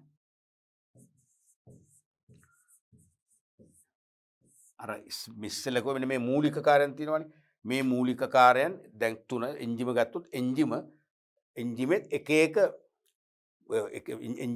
එක කොටස් වලට කඩනවා. එන්ජිමේ යම් යම් කොටස් නිෂ්පාදනය කරන්න ඕනේ. ඒක කොටස් කීපයකට කඩලා කීප දෙනෙකුට දෙනවා. ඒක වඩා පැහැදිලි. ඒ දෙන්නේ ඒ කාර්යයට. ඒ කාර්යයට දැනුමක්, පළපුරුද්දක් සහ උනන්දුවක් තියෙන අයට දෙන්නේ. ඒ නිසා ඒගොල්ලන්ගේ ඒ කාර්යයන් නැත්නම් සියලුම කාර්යයන් වඩා තාම උසස් ආකාරයෙන් තත්වෙන් ඉතාම ඉහළ මට්ටමේ නිෂ්පාදනය වෙනවා. ඒ ටික ඇසෙම්බල් කරාම ඉතාම ඉහළ ගුණාත්මක එන්ජිමක් නිර්මාණය වෙනවා. එමන ඒකදී මොකද උනේ?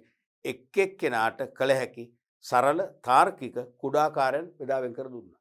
ඒ එක් පුද්ගලයා ඒ කාර්යයන් වල දිගුකලක් නියුක්ත වෙනවා. අත්දැකීම් ලබනවා. ඒ නිසා අන් අයට සාපේක්ෂව අඩු පිරිවැයකින් අඩු සම්පත් ප්‍රමාණයක් පාවිච්චි කරලා ඉහළම ගුණත්වයකින් නිෂ්පාදනය කිරීමේ හැකියාව ඔවුන් සතු වෙනවා. ඒක තමයි ශ්‍රම විශේෂීකරණය කියන්නේ.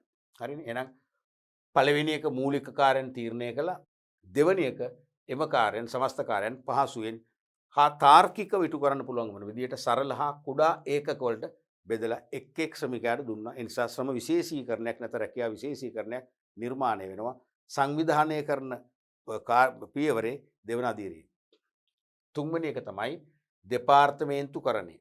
ඩිපාර්ට්මන්ටලයිසේෂන්. ඩිපාර්ට්මන්ටලයිසේෂන් කියන එක. ඒ කියන්නේ කාර්යයන්හි පොදු ලක්ෂණ පදනම්ව රැකියා කාණ්ඩගත කිරීමයි. කාර්යයන්හි පොදු ලක්ෂණ පදනම්ව රැකියා කාණ්ඩගත කිරීමයි. දැන් මෙන්න මේ රැකියා වැඩ බෙදීමේදී පොදු ලක්ෂණ පදනම් කරගෙන එක හා සමාන කාර්යයන් කරන රැකියා එකට ගොනු කරන්න පුළුවන්. එක හා සමාන කාර්යයන් කරන රැකියා ටික නැත්නම් පුද්ගලෝ ටික එක තැනකට ගොනු කරන්න පුළුවන්. ගොනු කරාම මොකද අංශයක් ඇති වෙනවා. දෙපාර්තමේන්තුවක් ඩිවිෂන් එකක් නිර්මාණය වෙනවා. හිතන්න ඇඟලුම් නැත්නම් රෙදි කපන අය කටර්ස්ලා කියලා කියන්නේ. කටර්ස්ලා ඉන්නවා 4-5 දෙනෙක්. ඒගොල්ලෝ එකට එක්කාසු කරලා ඒගොල්ලන්ට වෙනම තැනක වාර දෙනවා වැඩේ කරන්න. දෙපාර්තමේන්තුවක්. කටින් ඩිපාර්ට්මන්ට්. රෙදි කැපීමේ අංශය. මහානාය ගොඩක් ඉන්නවනේ. ටේලර්ස්ලා එන සමාන කාර්ය නම් ඒගොල්ලන්ට වෙනම සෙක්ෂන් එකක් දෙනවා මැෂින් ටික තියන් මහාන. අන්න මැහුම් අංශය වෙනම දෙපාර්තමේන්තුවක්. ඊට පස්සේ අයන් කරලා ඇසුරුම් කරනවානේ. එහෙනම් ඒව කරන පිරිස වෙනම වෙන් කරනවා. එහෙනම් අන්න පැකින් ඩිවිෂන් එක. ඇසුරුම් අංශය. ඔච්චරයි. ඔක තමයි දෙපාර්තමේන්තු කරන්නේ කියන්නේ. එහෙනම් ඒක තමයි කියන්නේ කාර්යයන්හි පොදු ලක්ෂණ පදනම්ව. කාර්යයන්හි පොදු ලක්ෂණ පදනම්ව රැකියා කාණ්ඩගත කරනවා. ඒ කියන්නේ රැකියා ඒ කියන්නේ පොදු ලක්ෂණ සහිත රැකියා ටික එකට එක්කාසු කරලා එක තැනකට ගොනු කරනවා. හරිද? එතකොට දෙපාර්තමේන්තුව ඇති වෙනවා. පැහැදිලිනේ? රයිට්. ඊළඟට දෙපාර්තමේන්තුකරණයේ පදනම් කීපයක්කට සිදු කරන්න පුළුවන්. මෙන්න මේක විභාගයට නිතරම අහනවා මේකෙනුත්. මේ දෙපාර්තමේන්තු නැත්නම් අංශ පිහිටුවීම. අංශ වලදී දෙපාර්තමේන්තු නැත්නම් අංශ. මේ කියන්නේ අංශ. අංශ ඇති කිරීම. අංශ ඇති කිරීම පදනම් කීපයක්කට කරන්න පුළුවන්. එකක් තමයි ෆන්ක්ෂනල් බේසිස්. එකක් තමයි ෆන්ක්ෂනල් බේසිස්. ඒ කියන්නේ මොකද්ද? ශ්‍රීතමය පදනම. මේ කියන්නේ ශ්‍රීතමය පදනම.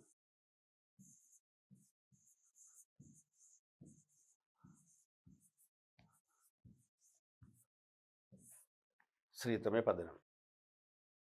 Functional basis. මේ ශ්‍රීත කියන්නේ මොනවද? එක් සේවකයන් විසින් ඉටු කරන කාර්යයන් අනුව අපිට ශ්‍රීත වෙන් කරන්න පුළුවන්. ෆන්ක්ෂන්ස් තේරෙනවද? එක් පුද්ගලයන් විසින් ඉටු කරන කාර්යයන් අනුව. උදාහරණයක් වශයෙන් දැන් එක්තරාංශයක අපි හිතමු නිෂ්පාදනය කරනවා. අමුද්‍රව්‍ය නිමි බහන බවට පත් කරනවා. ඒතර ඒක නිෂ්පාදන අංශය. ඊට පස්සේ ඒ සඳහා සේවකයින් බඳවගෙන පුහුණු කර සේවකයන්ට වැඩ පවරනවා. ඒක මානව සම්පත් අංශය. පැහැදිලිනේ? ඊළඟට අපි හිතමු ඒ නිමැවුම් ප්‍රචාරණය කරලා ඇනවුම් බාර අරගෙන අලෙවිකරණ ක්‍රියාත්මක වෙන තව අංශයකින්. ඒක අලෙවිකරණ අංශය. ඔන්න වගේ අර ව්‍යාපාරයේ ප්‍රධාන කාර්යයන් ඉටු කෙරෙන අංශ අනුව පුළුවන් මේ දෙපාර්තමේන්තුව ඇති කරන්නේ. තේරෙනවද? එතකොට අලිවිකරණාංශයේ ඉන්නේ අලිවිකරණයට අදාළ කාර්ය ඉටු කරන අය. සමහර අය ප්‍රචාරණ දැන්වීම් සකස් කරනවා. සමහර අය ප්‍රචාරණ දැන්වීම් මාධ්‍ය වෙත ගිහිල්ලා බාර දෙනවා. සමහර අය ඇනවුම් බාර ගන්නවා. සමහර අය ඇනවුම් කරන අයත් එක්ක තොරතුරු හුමාරු කරගන්නවා. සමහරට ඒගොල්ලෝ ඉල්ලන සාම්පල් යවනවා. තේරෙනවද? ඒ අලිවිකරණයේ හාස බෙදුණු කාර්යයන් තමයි මේ සෙක්ෂන් එකේ කෙරෙන්නේ. තේරෙනවද? අපි හිතමු ගැනුම් අංශය කියලා. ගැනුම් අංශය තමයි බාහිර සැපයුම් කරන එක තොරතුරු හුමාරු කරගන්න. අපිට අවශ්‍ය ද්‍රව්‍ය තොරතුරු ඒගොල්ලෝ ලබා ගන්නවා. සාම්පල් සමහරට ගෙන්නගෙන පරීක්ෂා කරනවා. ඊට පස්සේ ඇනවුමක් කරනවා. ඊට පස්සේ භාණ්ඩ ගෙන්ව ගන්නවා. ප්‍රවාහණය කරලා ගෙන්න ගන්න ක්‍රියාත්මක වෙනවා. ඊට පස්සේ ගෙන්න ගන්න භාණ්ඩ පරීක්ෂා කරලා බාර ගන්නවා. නේ ඔය වගේ ඒ කියන්නේ ගැනුම් අංශයේ තියෙන මිලදී ගැනීම හා සම්බන්ධ අවශේෂ කාර්යයන් තමයි කරන්නේ. එහෙනම් තේර මේ එක දෙපාර්තමේන්තුව ඇති වෙන ක්‍රමයක්. ශ්‍රීතමය පදනම. තේරුණාද? ශ්‍රීතමය පදනම. ඒතර ඒකට උදාහරණයක් තමයි මේ තියෙන්නේ. මෙතන අපි දානවා ප්‍රධාන විධායක නිලධාරී. ප්‍රධාන විධායක නිලධාරී. CEO කියන්නේ Chief Executive Officer. Chief Executive Officer. Chief Executive Officer. ප්‍රධාන විධායක නිලධාරී. එතකොට මේක දැන් සෑම ආයතනයකම ප්‍රධානියාව අපි නම් කරන්නේ මේ විදිහට නෙවෙයි. සමහරට කළමනාකරණ අධ්‍යක්ෂක. සමහරට අධ්‍යක්ෂකවරයෙක්. දැන් මහ බැංකුවේ තියෙන දෙපාර්තමේන්තු 27ක් තියෙනවා. සෑම දෙපාර්තමේන්තුවක්ම ප්‍රධාන අධ්‍යක්ෂකවරයෙක් යටතේ ක්‍රියාත්මක වෙනවා. එයා යටතේ නියෝජ්‍ය අධ්‍යක්ෂකවරු කීප දෙනෙක් ඉන්නවා. ගණකාධිකාරීවරු ආදී තනතුරු තියෙනවා. ඒ වගේ අපි සමහර වෙලාව CEO, සමහර වෙලාව කළමනාකරණ අධ්‍යක්ෂක, සමහර වෙලාව අධ්‍යක්ෂක. තේරෙනවද? නිෂ්පාදන අංශය කියමුකෝ. නිෂ්පාදන අධ්‍යක්ෂක. ඒ වගේ. ඒතර මේ ප්‍රධාන විධායක නිලධාරීන් වෙන්න ඕනේ නැහැ. පැහැදිලිනේ? සමහරට සාමාන්‍ය අධිකාරී, ජෙනරල් මැනේජර්, GM ඒ වගේ. ඒතර මේ යටතේ අපි බෙදනවා අංශ කීපයක්. හතරක් ගමු. එකක් තමයි ගැනුම් අංශය. ගැනුම් අංශය. තව එකක් තමයි නිෂ්පාදන අංශය. නිෂ්පාදන අංශය. තව එකක් තමයි අලෙවිකරණ අංශය. අලෙවිකරණ අංශය. තව එකක් ගමු පිරිවැය අංශය. පිරිවැය අංශය. ඒතර මේ වගේ එක් එක් අංශවල කෙරෙන ක්‍රියාකාරකම් අනුව තමයි මේ ශ්‍රීතමය පදනම කියන්නේ. ගැනුම් අංශය, නිෂ්පාදන අංශය, අලෙවිකරණ අංශය, පිරිවැය අංශය. තව ඉතින් මානව සම්පත් කළමනාකරණ අංශය. තව ඕන ප්‍රවර්ධන අංශය කියලා දාන්න පුළුවන්.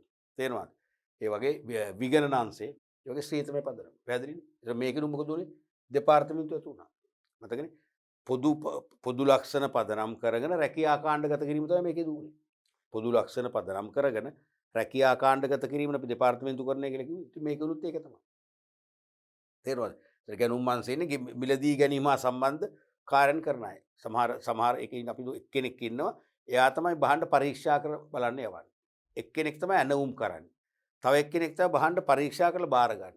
දැන් මෙතන බලන්න මේ කාර්යයන් තුන වුණාට පොදු ලක්ෂණනේ. ඔක්කොම මිලදී ගැනීම සම්බන්ධ කටයුතු. තේරෙනවනේ? රයිට්. ඒ වගේ එකක් තමයි ෆන්ක්ෂනල් බේසිස්. තව බලමු තව පදනම් තියෙනවා. Product basis. ඒ කියන්නේ මොකද්ද?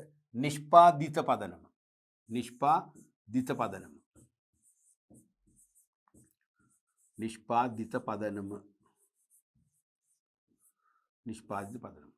ඒ කියන්නේ ව්‍යාපාරයක නිපදවන එක් භාණ්ඩ වර්ග අනුවත් අපට පුළුවන් දෙපාර්තමේන්තුව ඇති කරන්න. ඒකත් රැකියා කාණ්ඩගත කිරීමත් තමයි පොදු ලක්ෂණ පදනම් කරන්නේ. දැන් සමහර නිෂ්පාදන ව්‍යාපාරයක විදුලි උපකරණ, ඉලෙක්ට්‍රික් අයිටම්ස්, විදුලි උපකරණ නිෂ්පාදනය කරන පිරිසක් ඉන්නවා.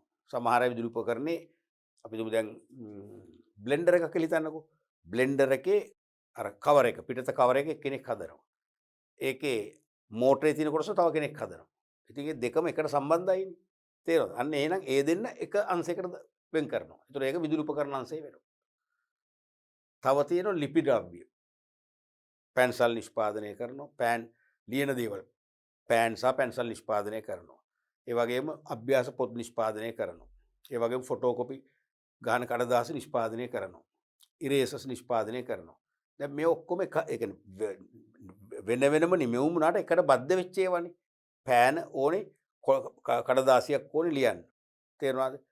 පෑන නැත්තම් ලියන්න බෑ. කඩදාසි නැත්තම් ඒත් ලියන්න බෑ. එකිනෙකට බද්ධයිනේ. අන්න එහෙනම් ලිපිඩ ව්‍යංශය. ඒ වගේ ව්‍යාපාරයෙන් නිපදවන හෝ එක්කෝ පිටතින් මිලදීරන් අලෙවි කරන වෙන්න පුළුවන් නේ. සමහර ව්‍යාපාර නිපදවනවා. සමහර ව්‍යාපාර පිටතින් මිලදීගෙන අලෙවි කරනවා. ඒ දෙකටම පොදුයි මොකද්ද? ඒ Taman නිපදවන හෝ අලෙවි කරනු ලබන සමාන නිෂ්පාදිත වෙන් කරලා කාණ්ඩගත කරනවා. එතකොට නිකම්ම අන්න නිෂ්පාදිත පදනම යටතේ දෙපාර්තමේන්තුව ඇති වෙනවා. තේරෙනවද? අපි ඒකත් මේ වගේ උනන් දාමු. CEO ඉංග්‍රීසි ලියන්න බලන්න. CEO ප්‍රධාන විධායක නිලධාරි එයා යටතේ මේ වගේ අපි හිතමු ඒකෙත් අපි අංශ හතරක් පෙන්නමුකෝ. එකක් තමයි electric items. Electric items. Electric items. තව එකක් තමයි paper items. නැත්තම් ස්ටේෂනරි කිව්වොත් කමක් නැහැ. paper items. කඩදාසි අයිටම කියන එක. තව එකක් තමයි අපි හිතමු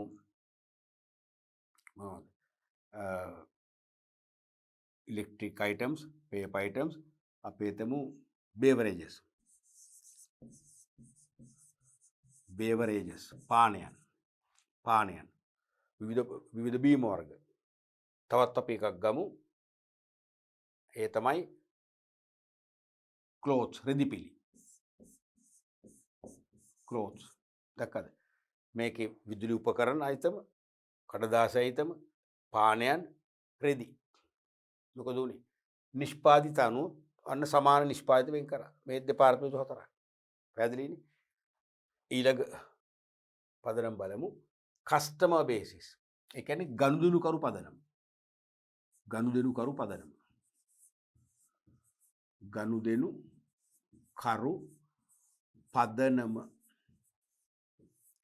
ගනුදෙනුකරු පදනම. දැන් සමහර ව්‍යාපාර තියෙනවා. ඒ ව්‍යාපාර විසින් භාණ්ඩ හා සේවා අලෙවි කරන. ඒ ව්‍යාපාරවල භාණ්ඩ හා සේවා මිලදී ගන්න ගනුදෙනුකරුවන්ගේ ස්වරූපය අනුව දෙපාර්තමේන්තුව නැත්නම් අංශ ඇති කරනවා. හොඳම උදාහරණය තමයි බැංකු. දැන් වාණිජ්‍ය බැංකුවකට ගියාම ඒකේ තියෙනවා අංශ දෙකක්. එකක් පාරිභෝගික අංශය, අනිත් එක ව්‍යාපාරික අංශය. අපි තුමු බැංකුවේ ණය අංශය සෙක්ෂන් තියෙනවනේ. ඒ බැංකුවේ ඩිපාර්ට්මන්ට් තියෙනවනේ. ඒක අංශයක් තමයි ණය අංශය. ලෝන් ඩිවිෂන් එක. ඒ ණය අංශයට ගියාමත් තියෙනවා පාරිභෝගික ණය සේවාංශය, ව්‍යාපාරික ණය සේවාංශය. දැන් අපි ලෝන් එකක් ගන්න ඕනේ කොහොම පස්සේ යවන ණය අංශයට. ණය අංශයේ ඉන්නෝ සමහරට පිළිගැනීමේ නිලධාරියෙක් හෝ නිලධාරිනියක්. ආනෝ සර් ඇයි ආවේ? මට ලෝන් එකක් ගන්න ඕනේ. සර් මොනවාද ලෝන් එක ගන්න? ඉතින් මං කියන මට ගේ හදා ගන්න. එහෙම නැත්නම් මගේ වහල කැඩලා එක අලුත් වරියා කරගන්න. තේරෙන මේ පාරිභෝගික ණය. එහෙනම් මාව යොමු කරන කෙලින්ම පාරිභෝගික ණය අංශයට. සර් ඇයි ආවේ? නැත්නම් මැඩම් ඇයි ආවේ? මම මේ පුංචි ව්‍යාපාරයක් ආරම්භ කරන්න යනවා. ඒකට මන් ළඟ ලක්ෂ 10ක් විතර තියෙනවා. තව ලක්ෂ 20ක විතර ණයක් ගන්නවා. මම ඒක විස්තර කරනවා. එහෙනම් දැන් මෙයා ව්‍යාපාරික ණය කියලා. එහෙනම් කෙලින්ම මෙයා ව්‍යාපාරික අංශෙට යොමු කරනවා. තේරුණාද? ඒ වගේ ඒ ගනුදෙනු ඒ කියන්නේ ගනුදෙනුකරු පදනම කියන්නේ ඒකයි. ගනුදෙනුකරුව කවුද? ගනුදෙනුකරුව කවුද? පාරිභෝගිකයෙක්ද? ඒ කියන්නේ තමන්ගෙම භාවිතය සඳහා සේවා ලබා ගන්න කෙනෙක්ද? ණය හරි භාණ්ඩ හරි සේවා ලබා ගන්න කෙනෙක්ද? ගනුදෙනුකරුව ව්‍යාපාරිකයෙක්ද? තමන්ගෙම භාවිතර නෙවෙයි. තමන් වෙනත් අයට සේවා සපයන තමයි එතන මිලදී ගැනීම කරන්නේ. අන්නේ අනුව මොකද්ද? ව්‍යාපාරික සේවාංශය, පාරිභෝගික සේවාංශය කියලා අංශ දෙකක් බෙදන්න පුළුවන්. තේරෙනවද? ඕනනම් දාමු. නිදසුන් කියලා දාමු අපි. නිදසුන් වාණිජ්‍ය බැංකුවක. හරිද? අපි දාමු මෙතන ඉන්නවා ප්‍රධාන කළමනාකරු. එයාට අංශ දෙකක් තියෙනවා. ඒ තමයි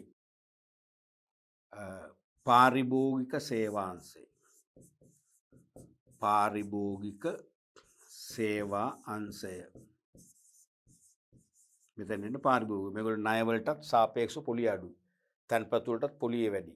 දැන් අනිත් එක තමයි ව්‍යාපාරික අංශය. එතනට එන්නේ ව්‍යාපාරිකයෝ. ව්‍යාපාරික අංශය. මේගොල්ලන්ගේ ව්‍යාපාරික ණය මොකද කියන්නේ අපි කියන්නේ ගණන් කියලා කියන්නේ. ව්‍යාපාරිකයන්ගේ සාමාන්‍ය වැඩි පොලියක් අය කරනවා. තේරුණාද? අනික සමහර කොන්දේසිත් වෙනස්. අපිට දෙන කොන්දේසි නේ ඒගොල්ලන්ට තියෙන්නේ. තේරුණාද? ව්‍යාපාරික අංශය. ඔය වගේ. ගණන්දුරු කරෝ මෙතන ව්‍යාපාරිකයෙක්. ගණන්දුරු කරෝ මෙතන පාරිභෝගික අංශය. තේරුණානේ? රයිට්. ඊළඟ අපි අංශය බලමු. ජෝග්‍රෆිකල් බේසිස්. මොකද්ද? භූගෝලීය පදනම. භූගෝලීය පදනම. භූගෝලීය පදනම. ජෝග්‍රෆිකල් බේසිස් භූගෝලීය පදනම. මේ කියන්නේ භූගෝලීය ප්‍රදේශන කියන්නේ ව්‍යාපාරයකින් සේවා දියත් කර සේවා සපයන සේවා දියත් කරන භූගෝලීය ප්‍රදේශයේ අනුව ඒ ප්‍රදේශවලට සේවා සපයන්න වෙන වෙනම අංශ පිහිටවන්න පුළුවන්. අපි හිතමු කිසියම් ව්‍යාපාරයක් මහා පරිමාණයෙන් පාරිභෝගික ද්‍රව්‍ය ආහාර පාන ඒ වගේම මුළුතැන්ගේ උපකරණ ඒ වගේ පාරිභෝගික ද්‍රව්‍ය නිෂ්පාදනය කළ විකුණන ව්‍යාපාරයක් කියන මහා පරිමාණය මුළු ලංකාවටම අලෙවි කරනවා. එහෙනම් ඒ ව්‍යාපාරය දාගන්න අංශ පළාත් වලට. තේරෙනවද? දකුණු පළාත් අංශය, උතුරු පළාත් අංශය, උතුරු මැද පළාත් අංශය, නැගෙනහිර පළාත් අංශය. එහෙම දාගත්තම දැන් දකුණු පළාත් අංශයෙන් තමයි දකුණු පළාතට බහන්න සප්ලයි කරන්නේ. මධ්‍යම පළාත් අංශයෙන් තමයි මධ්‍යම පළාතට සපයන්නේ. තේරෙනවද? ඒ සෙක්ෂන් මාරු වෙන්නේ නැහැ. පහසුනේ එතකොට. අන්න ඒ වගේ ගත්තා මේ කියන්නේ. භූගෝලීය පදනම කියන්නේ ඒකයි. තේරෙනවද? උදාහරණයක් වශයෙන් අපි ලියමු. ප්‍රධාන විධායක නිලධාරී. ප්‍රධාන විධායක නිලධාරී. ඒක බෙදන කොටස් අපි හිතමු තුනකට බෙදමු. එකක් තමයි දකුණු පළාත් අංශය. මේකෙත් උනම් තව බෙදන්න පුළුවන්. කොහොමද? මේකෙත් බෙදන්න පුළුවන්. ගාල්ල, මාතර, හම්බන්තොට දිස්ත්‍රික්ක තුනක් තියෙනවනේ ඒ වගේනේ. ගාල්ල, හම්බන්තොට ඒ වගේ. අපිට මෙතන දාන්න පුළුවන් මධ්‍යම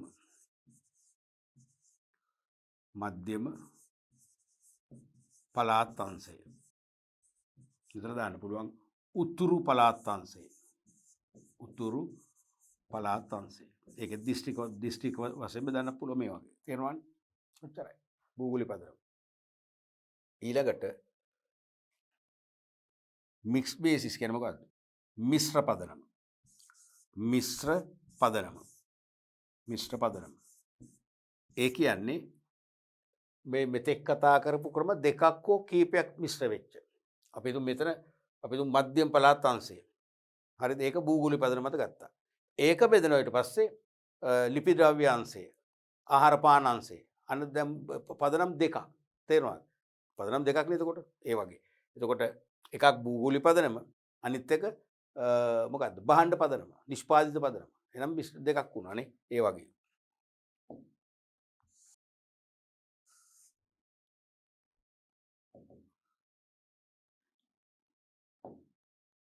අපි හිතමු මේ වගේ CEO බෙදනවා කොටස් දෙකකට. එකක් සදර්න් අනික ඊස්ටර්න් නැගෙනහිර. මේක කොටස් දෙකකට බෙදෙනවා. මේ කොටස් දෙකකට බෙදෙනවා.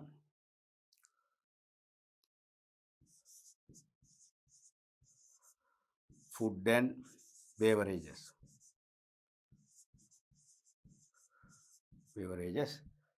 මෙතන අපි දානවා electric items.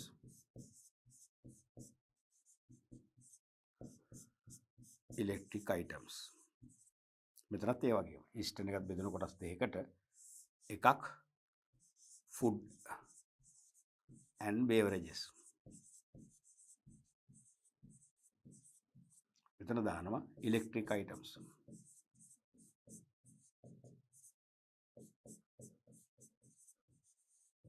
හරිනේ. එහෙනම් මෙන්න මේ පදනම මේ උඩින් දැම්මේ මොකද්ද? මේ දැම්මේ southern eastern එක මොකද්ද? භූගෝලීය පදනම. හරිනේ. මෙතන තියෙන්නේ භූගෝලීය පදනම. භූගෝලීය පදනම. මේ තියෙන්නේ මොකද්ද? නිෂ්පාදිත පදනම, product basis. නිෂ්පාදිත පදනම. පදනම් දෙක. මිශ්‍ර කියන්නේ ඒක. තේරෙනවනේ? ඊළඟ එකත් අපි බලමු. process basis. process basis කියන්නේ මොකද්ද? ක්‍රියාවලි පදනම. ක්‍රියාවලි පදනම. ක්‍රියාවලි පදනම. ක්‍රියාවලි පදනම. ක්‍රියාවලි පදනම. ඒ තවත් පදනමක්. ක්‍රියාවලි පදනම. මේ ක්‍රියාවලි පදනම කියන්නේ දැන් නිෂ්පාදන ආයතනයක නම් නිෂ්පාදන ක්‍රියාවලිය පදනම් කරගෙන නිෂ්පාදන ක්‍රියාවලිය විවිධ අධීරයන් අනුව අංශ ඇති කරන්න පුළුවන්. නිෂ්පාදන ක්‍රියාවලිය විවිධ අධීරයන්. උදාහරණයක් වශයෙන් ඇඟලුම් කම්මලක් හිතන්නකෝ ගාමන්ට් ෆැක්ටරි එකක්. ඇඟලුම් කම්මලක සමහර ඇඟලුම් කම්මලක රෙදි නැත්නම් ඇඟලුම් නිර්මාණය කරනවා. ඩිසයින් කරනවා. තේරෙනවද? ඩිසයින් කරන්න ඕනේ. ඊට පස්සේ රෙදි කපන්න ඕනේ. ඊට පස්සේ මහන්න ඕනේ. ඊට පස්සේ අයන් කරලා ඇසුරුම් කරන්න ඕනේ. මොකද මේ නිෂ්පාදන ක්‍රියාවලිය විවිධ අධීරයන්. නිෂ්පාදන ක්‍රියාවලිය විවිධ අධීරයන්නේ. අන්නේ අධීරයන් අනුව අංශ ඇති කරොත් ඒක තමයි මේ ක්‍රියාවලි පදනම කියන්නේ. තේරුණාද? නිෂ්පාදනයේ විවිධ අධීරයන් අනුව ඕන එක ලිවර කමක් නැහැ. නිෂ්පාදනයේ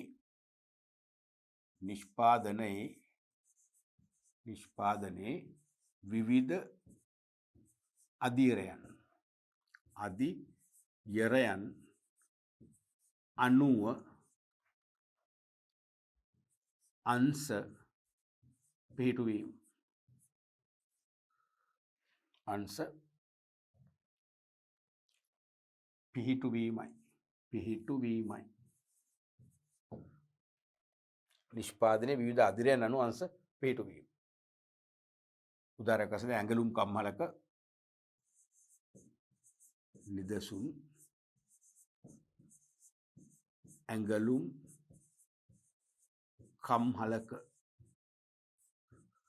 ඇඟලුම් කම්හලක අපි හිතමු CEO ඉන්නවා. එයා යටතේ අංශ කීපයක් තියෙනවා. අපි හිතමු ඩිසයිනින්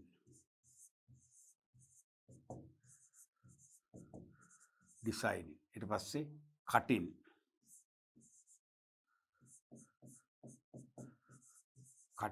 ඊට පස්සේ සෝවින් ඊට පස්සේ පැකින් ආදි වශයෙන්. තේරුණාද? නිෂ්පාදන ක්‍රියාවලියේ විවිධ අධීරයන්. ඒ වගේ අපිට මේ දෙපාර්තමේන්තු කරන්නේ පදනම් කීපයක් කරේ බෙදා ගන්න පුළුවන්. දැන් මතකද අපි සංවිධානකරණේ තාම කරේ කාර්යයන් 3යි. මොනවද? එකක් work to be done. මොකද්ද? කාර්යයන් හඳුනා ගැනීම. දෙවෙනි එක division of work, වැඩ බෙදීම. තුන්වෙනි එක departmentalization, දෙපාර්තමේන්තු කර ඇති කිරීම. දෙපාර්තමේන්තු ඇති කරන ක්‍රම තමයි මේ විස්තර කරේ. එහෙනම් හතරවෙනි එක තමයි බලතල හා වගකීම් පැවරීම. Delegation of authority and responsibility. නියම කරන ලද කාර්යයන් ඉටු කරලීම සඳහා සංවිධාන ව්‍යුහයක්. අන්න වැදගත්ම දේ සංවිධාන ව්‍යුහයක් තුලින් සහකරුවන්ට විධිමත් අධිකාරියක් පවරා ඒ සඳහා වගකීම් නැත්නම් බැඳීම් ඇති කිරීමයි. දැන් මෙතන බලතල හා වගකීම් පැවරීම කියන එකට මම කැමති තව මේකට උඩින් තව එකක් ඇවිල්ලා මේක පස්වෙනි එක වුණා නම් තව කාර්යයක් ආවම මොකද්ද ඒ තමයි සංවිධාන ව්‍යුහය සැකසීම කියන එක. මොකද ඒක වෙනම කතන්දරයක්. සංවිධාන ව්‍යුහයක් කියන්නේ කාර්යයන් අනුව කාර්යයන් ඉටු කිරීමට අවශ්‍ය තනතුරු පද්ධතිය නිර්මාණය කරන්න. තනතුරු ඇති කළ ඒකට තමයි බලතල සහ වගකීම් දෙන්න ඕන. කමක් නැහැ දැන් මේකේ තියෙන ඔක්කොම එකට මික්ස් කරලා තියෙන්නේ. තේරෙනවද?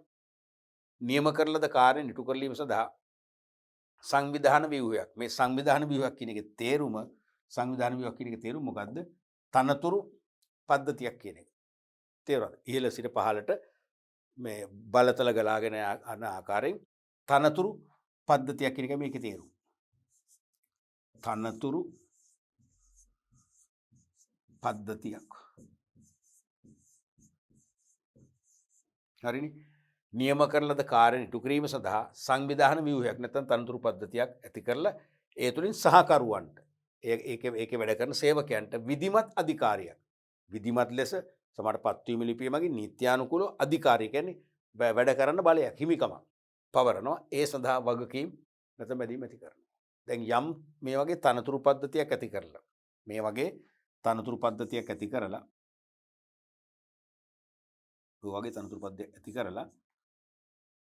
එක් තනතුරට සේවකව බඳව ගන්නවානේ සහකරු වෙන්නේ ඒගොල්ලෝනේ. බඳව ගත්තට ඒගොල්ලෝ වැඩ කරන්නේ නැහැ. වැඩ කරන්න නම් ඒගොල්ලන්ට මොකද වෙන්නේ? අධිකාරියක් දෙන්න ඕනේ, පවරන්න ඕනේ. ඒ කියන්නේ මොකද්ද? බලතල දෙන්න ඕනේ. යම් කිසි වැඩක් කරන්න බලයක් හිමි කර දෙන්න ඕනේ අධිකාරියක්. අධිකාරිය දුන්නොත් මොකද වෙන්නේ? වැඩ කරන්න වෙනවා. වැඩ කරන්නේ නම් අන්න වගකීම් කියන්නේ ඒකයි. නැත්තම් බැඳීමක් ඇති වෙනවා.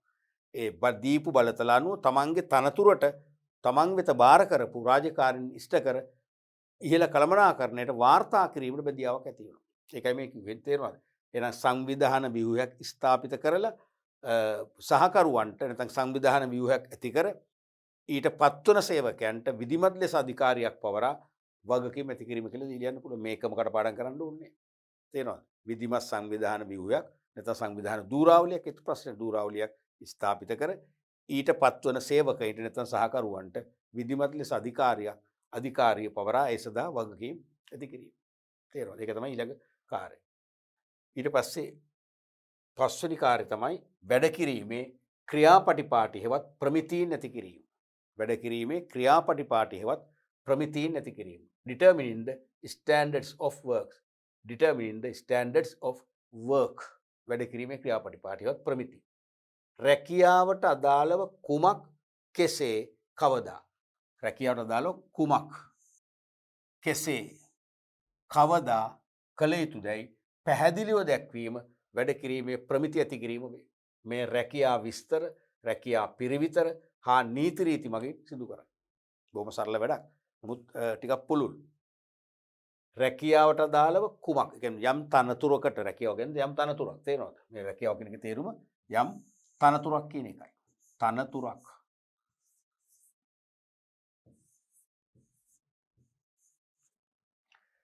තනතුරකට අදාළව කුමක් කෙසේ කවදා මොකද්ද කරන්න ඕනේ කොහොමද කරන්න ඕනේ කවදද කොච්චර නැත්නම් නී කවදද කියන්නේ ටයිම් කාලය මොන වගේ කාලයක් තුල කළ යුතුදයි පැහැදිලිව දැක්වීම තමයි වැඩ කිරීමේ ප්‍රමිති ඇති කිරීම. ප්‍රමිති කියන එක තියෙන ස්ටෑන්ඩඩ්. ප්‍රමිති කියන්නේ කිසියම් සීමා මායිම්නේ. එවනම් යම් තනතුරකට මෙන්න මේ වගේ කාර්යයන් කරන්න ඕනේ. බෙදමු දැන්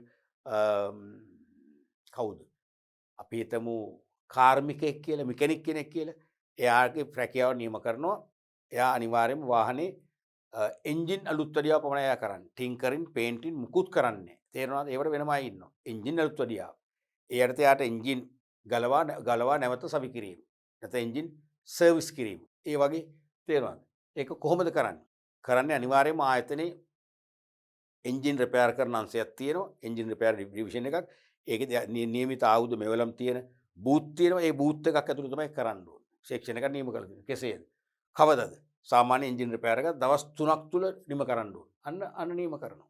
තේරෙනවද? ඒක තමයි ප්‍රමිතිය ඇති කරනවා කියන්නේ. නැත්තම් දැන් එන්ජින් හදායි මාස ගාණක් විතර. එතකොට අලුත් අඩිය කම්මල වහන්න වෙනවනේ. තේරෙනවද? ප්‍රමිතිය ඇති කරනවා කියන්නේ ඒකයි. ඒක රැකියා විස්තර, රැකියා පිරිවිතර නීති රීති වගේ නැති කරනවා. අපි මේ පස්සේ කතා කරනවා සේවක කළමනාකරණයේ. තේරුණාද? දැන් රැකියා විස්තරය කියන්නේ තනතුරකට පත්වෙන කෙනාට තනතුර අනුව කළ යුතු කාර්යයන් විස්තර කරන හදන ලේඛනය. යම් තනතුරකට පත්වෙන කෙනාට තනතුරට අදාළව ඉටු කළ යුතු කාර්යයන් දක්වන ලේඛනය. ඒ ලේඛනය සේවකයන්ට දෙනවා. ඒතර මම දන්නවා මගේ ඩියුටිය රැකියා විස්තරය. රැකියා විස්තරයෙන් මට දුන්නම මට බෑ කියන්න බෑ. බැරි නම් මම ජොබ් එක බාර නොගෙන ඉන්න ඕන. රැකියා පිරිවිතර කියන්නේ මේ රැකියා විස්තරයේ තියෙන කාරණා ඉෂ්ට කරන්න මට අවශ්‍ය සුදුසුකම් ක්වොලිෆිකේෂන් මොනවද කියලා විස්තර ප්‍රකාශනයක් හදනවා. එහෙනම් ඒකේ කොපියකුත් මට දෙනවා. එහෙනම් මට ඒ සුදුසුකම් තියෙනවා. ඒ සුදුසුකම් අනුව මට මේ ජොබ් එකේ මට මෙන්න මේ රැකියා විස්තරයෙන් විස්තර කරන රැකියා කාර්යන මට කරන්න පැවරලා තියෙන කියලා මම දන්නවා. එහෙනම් මම අනිවාර්යයෙන් මේ කාර්යන කරන්න පෙළඹෙනවා. එහෙම නැත්නම් නීති රීති. පත්වීම ලිපියම සඳහන් කරනවා. පත්වීම ලිපිය කියන්නේ ලීගල් ඩොකියුමන්ට් එකක්. ඒකේ සඳහන් කරනවා මෙන්න මේ කාර්යන කළ යුතුයි කියලා. කොහොම හරි ඒ වගේ රැකියාවේ ප්‍රමිතිය ඇති කිරීම තමයි ඊළඟ කාර්යය. ඊළඟ එක තමයි සම්පත් බෙදීම. සම්පත් බෙදීම. allocation of resources. තේරුණාද? සම්පත් බෙදීම බහුවචන සම්පත් ගොඩක්නේ. කාර්ය ඉටු කිරීමට අවශ්‍ය මානව මූල්‍ය භෞතික ආදී සම්පත් දෙපාර්තමේන්තු හා පුද්ගලයන් අතර ක්‍රමවත්ව බෙදා හැරීමයි. නැතොත් සම්පත් අවශ්‍ය වේලාවට සැපේ වෙනත ලබා දීම. එහෙනම් සංවිධාන කරන ඊළඟ පියවර තමයි පවතින සම්පත් සීමිතයිනේ. ඒ පවතින සීමිත සම්පත් ටික කියන්නේ මානව සම්පත්, සේවක සම්පත්, මූල්‍ය සම්පත්, භෞතික සම්පත්, තොරතුරු සම්පත්, ඒ සියලු සම්පත් අපි මේ කලින් කතා කර එක් දෙපාර්තමේන්තු හා දෙපාර්තමේන්තුල සේවයේ නියුක්ත සේවකයින් පුද්ගලයන් අතර ක්‍රමවත් පිළිවෙලකට බෙදා හැරීම. නැත්නම් අවශ්‍ය වෙලාවට සම්පත් සපයා දීම. මොකද තනතුරු ඇති කළාට බලතල දුන්නට අවශ්‍ය සම්පත් නැත්නම් වැඩ කරන්න බෑ. අපි දුම ඇකවුන්ටන්ට් කියලා ගණකාධිකාරී කියලා එයාට කැල්කියුලේටර් ඕනේ. ඇඩින් මැෂින් ඕනේ. පරිගණක ඕනේ. අන්නේ සම්පත් ටික දුන්නේ නැත්නම් එයාට රාජකාරී කරන්න බෑ. තේරෙනවනේ?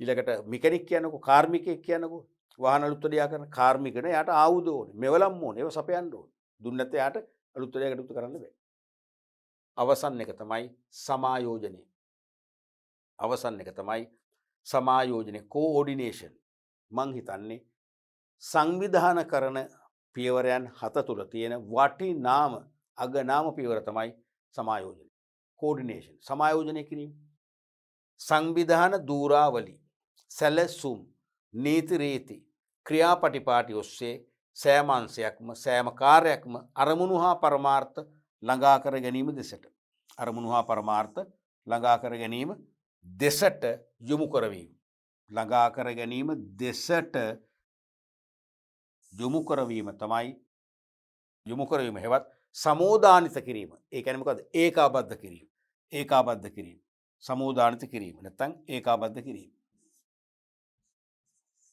ඒකාබද්ධ කිරීම තමයි සමායෝජනය කියන්නේ වැදගත්ම දේ. දැන් සමහර සංවිධානවල දෙපාර්තමේන්තු 5ක් විතර තියෙනවා. දෙපාර්තමේන්තු 5 විවිධ තනතුරු ව්‍යුහයන් තියෙනවා. හරිද? ඒ එකක්වත් පිළිවෙලක් නැහැ. දැන් මම සාමාන්‍ය අපි දැකලා තියෙනවා සමහර පෞද්ගලික අංශෙත් රාජ්‍ය අංශෙත් තැන් වලට ගියාම වැඩක් කරන පාරක් නැහැ. ඒ කියන්නේ සමායෝජනේ නැහැ. සමායෝජනේ නැහැ. සමහර තැන් වලට ගියාම රාජ්‍ය පෞද්ගලික දෙයන්සේම මීයට පින්බෝගේ හරි පිළිවෙලට වැඩ ටික කරනවා. හරි ඉක්මන්. එන ගනුදෙනු කරනකොට ටට්ටක් ගාලා සේවා සපයනවා. මොකද සමායෝජනේ හොඳයි. එහෙනම් මේ කියන්නේ ඕනම සංවිධානයක තියෙන ඉලක්ක පරමාර්ථ අරමුණු ඒ පරමාර්ථ අරමුණු ඉෂ්ට වෙන්න එපයි. එහෙනම් සියලුම අංශවල සියලුම සේවක කටයුතු පරමාර්ථ නැත්නම් අරමුණු නැත්නම් ඉලක්ක ළඟා කර ගැනීම දෙසට යොමු කරනවා. ඒක තමයි සමායෝජනය කියන්නේ. ඒ යොමු කිරීම කළමනාකරුවෝ සුපරීක්ෂකවරු වැඩ මූලිකයන් අතින් වෙනවා. ඒක කරන්නේ ඒගොල්ලෝ සංවිධාන දූරාවලි. සංවිධාන දූරාවලි කියන්නේ රැකියා පද්ධතිය.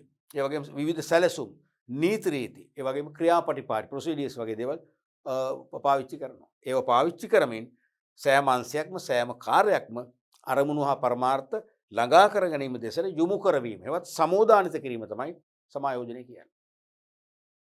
දැන් ඔක හරියට ඕගොල්ලන්ගේ නිවසක අපේ තුමු උත්සවයක් දානයක් වෙරි දෙයක් සංවිධානය කරනකොට එක එකව කණ්ඩායම් කරනවානේ ආහාර පාන ගෙනීම නැත්නම් මිලදී ගෙනීම ආහාර පාන පිසීම ආහාර පාන සැපිත සංග්‍රහ කිරීම ඒ අමුත්තන් පිළිගැනීම එහෙම කණ්ඩායම් කරලා එක්කෙනෙක්පත් කරනවා එයා තමයි කෝඩිනේටර් එයා ඔක්කොම ටික බලනවා හරිද ඔක්කොම ආපරු ටික ගෙනවද හරි දැන් කෑම උයනවද ඔක්කොම ටික හරිද ඒ වගේ අමුත්තන් පිළිගන්නේ හරියට කරේනවද හරියට සංග්‍රහ කරනවද ඒ සියල්ලම හොයලා බලලා ඒ අඩු ඒ කණ්ඩායම් හතරම වැඩ කටයුතු මොකද කරන්නේ ඒකට එකාසු කරනවා එහෙම වුණාම තමයි අමුත්තන්ට හොඳ සංග්‍රහයක් කරලා යවන්න පුළුවන් වෙන්නේ ඒක තමයි සමායෝජනය කියන්නේ තේරුණාද මතක දෙන සංවිධානකරණයේ වැදගත්ම පියවර තමයි සමායෝජනය දැන් මතකයිද අපි අද දවසේ කතා කරේ වැදගත්ම එකකයක් සංවිධානකරණය ඒකේ පියවරයන් 4 මතකනේ සංවිධානකරණය කිව්වේ සංවිධාන ඉලක්ක තීරණය කර ඉලක්ක ළඟා කර ගැනීම සඳහා පුද්ගලයින් හා සම්පත් අතර විධිමත් සබඳතා ඇති කිරීමේ ක්‍රියාවලිය. දැන් තේරෙන්න උනන් නිර්වචනේ. තේරෙනවද? පුද්ගලයින් හා සම්පත් අතර විධිමත් සබඳතා ඇති කිරීමක් තමයි මේ කලේ. මතකනේ මුලින්ම කරේ කාර්යයන් හඳුනා ගැනීම work to be done. ඒ කියන්නේ ඉලක්ක ළඟා කරගන්න කළ යුතු මූලික කාර්යයන් තීරණය කළා. ඊට පස්සේ වැඩ බෙදීම division of work. ඒ කියන්නේ එක් පුද්ගල හැකියාවන් අනුව දක්ෂතා අනුව පහසුවෙන් ඉටු කළ හැකි සරල තාර්කික කුඩා කාර්යයන් වලට වෙන් කරනවා. තුන්වෙනි එක මොකද්ද? දෙපාර්තමේන්තුකරණය. ඒ කියන්නේ කාර්යයන් වල පොදු ලක්ෂණ පදනම් කරගෙන සමාන කාර්යන ඉටු කරන රැකියා එකට කාණ්ඩගත කිරීමෙන් දෙපාර්තමේන්තු ඇති කරා. ඒ දෙපාර්තමේන්තු ඇති කරන පදනම් කීපයකුත් කිව්වා. ඊළඟ එක මොකද්ද කිව්වේ? බලතල සහ වගකීම් පැවරීම. බලතල සහ වගකීම් පැවරීම නේ හතරවෙනි එක කියන්නේ තනතුරු ඇති කළාට බෑ සේවකව පත් කරාට බෑ ඒගොල්ලන්ට ඒ තනතුරේ කාර්ය නිෂ්ඨ කරන්න විධිමත් ලෙස හිමිකමක් අධිකාරියක් බලතල දෙන්න ඕන. බලතල දීලා වගකීම් ඇති කරන්න ඕන. එතකොට බලතල දුන්නම ඒගොල්ලන්ට වැඩ නොකර බෑ වැඩ කරලා පෙන්වන්න ඕන. ඊට පස්සේ අපි කිව්වා වැඩ කිරීමේ ක්‍රියාපටිපාටියවත් ප්‍රමිතීන් නැති කිරීම. වැඩ කිරීමේ ක්‍රියාපටිපාටියවත් ප්‍රමිතීන් නැති කිරීම. ඒ කියන්නේ තනතුරකට පැවරෙන කාර්යයන් කුමක් කෙසේ කවදා කළ යුතුදයි කියලා මොකද කරන්නේ? කළ යුතුදයි කියලා ප්‍රමිතිය ඇති කිරීම. නැත්තම් පැහැදිලිව දැක්වීම. තේරෙනවද?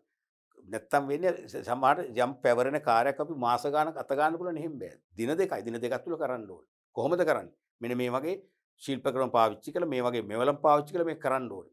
තේරෙනවද? මොකද්ද කරන්නේ? මෙන්න මේක තමයි කරන්න තියෙන්නේ. ඒ වගේ කුමක් කෙසේ කවදා කළ යුතුදයි තීරණය කිරීම තමයි ප්‍රමිතිය ඇති කිරීම කියන්නේ. ඊට පස්සේ අපි කිව්වා සම්පත් බෙදීම. සම්පත් බෙදීම. තියෙන සම්පත්තික සියලුවන් සහ තනතුරු අතර ක්‍රමවත් පිළිලක අනුව බෙදා හරින්න ඕනේ. අවසන් එක අපි කිව්වා සමායෝජනය. ඒ කියන්නේ සංවිධාන ඉලක්ක ළඟා කර ගැනීම දෙසට සෑම දෙපාර්තමේන්තුවකම සෑම තනතුරකම කාර්යයන් ඒකාබද්ධ කර සමෝදානිත කිරීම තමයි සමායෝජනය කියන්නේ. දැන් තේරෙනවද? පුද්ගලයින් හා සම්පත් අතර මොකද කරන්නේ? විධිමත් සම්බන්ධතා ඇති කරා. ඒ විධිමත් සම්බන්ධ ඇති කිරීමේ ක්‍රියාවලිය තමයි සංවිධානකරණය කියන්නේ.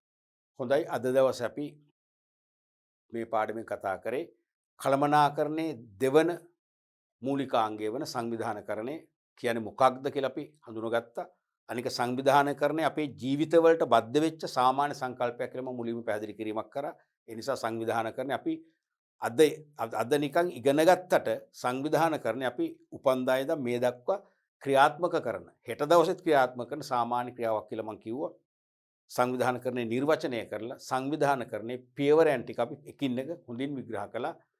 මේ කොටසෙන් අනිවාර්යයෙන්ම මොනවා හරි ප්‍රශ්නයක් අහනවා. ඒ ප්‍රශ්නේ නිකම් කෙටි ප්‍රශ්නයක් නෙවෙයි ලකුණු 4ක ප්‍රශ්නයක් මතක කරගන්න එපා. ඒ අහන්න ප්‍රශ්න ගොඩක් වෙලාවට එක්ක සංවිධානකරණයේ පියවරයන් අහනවා.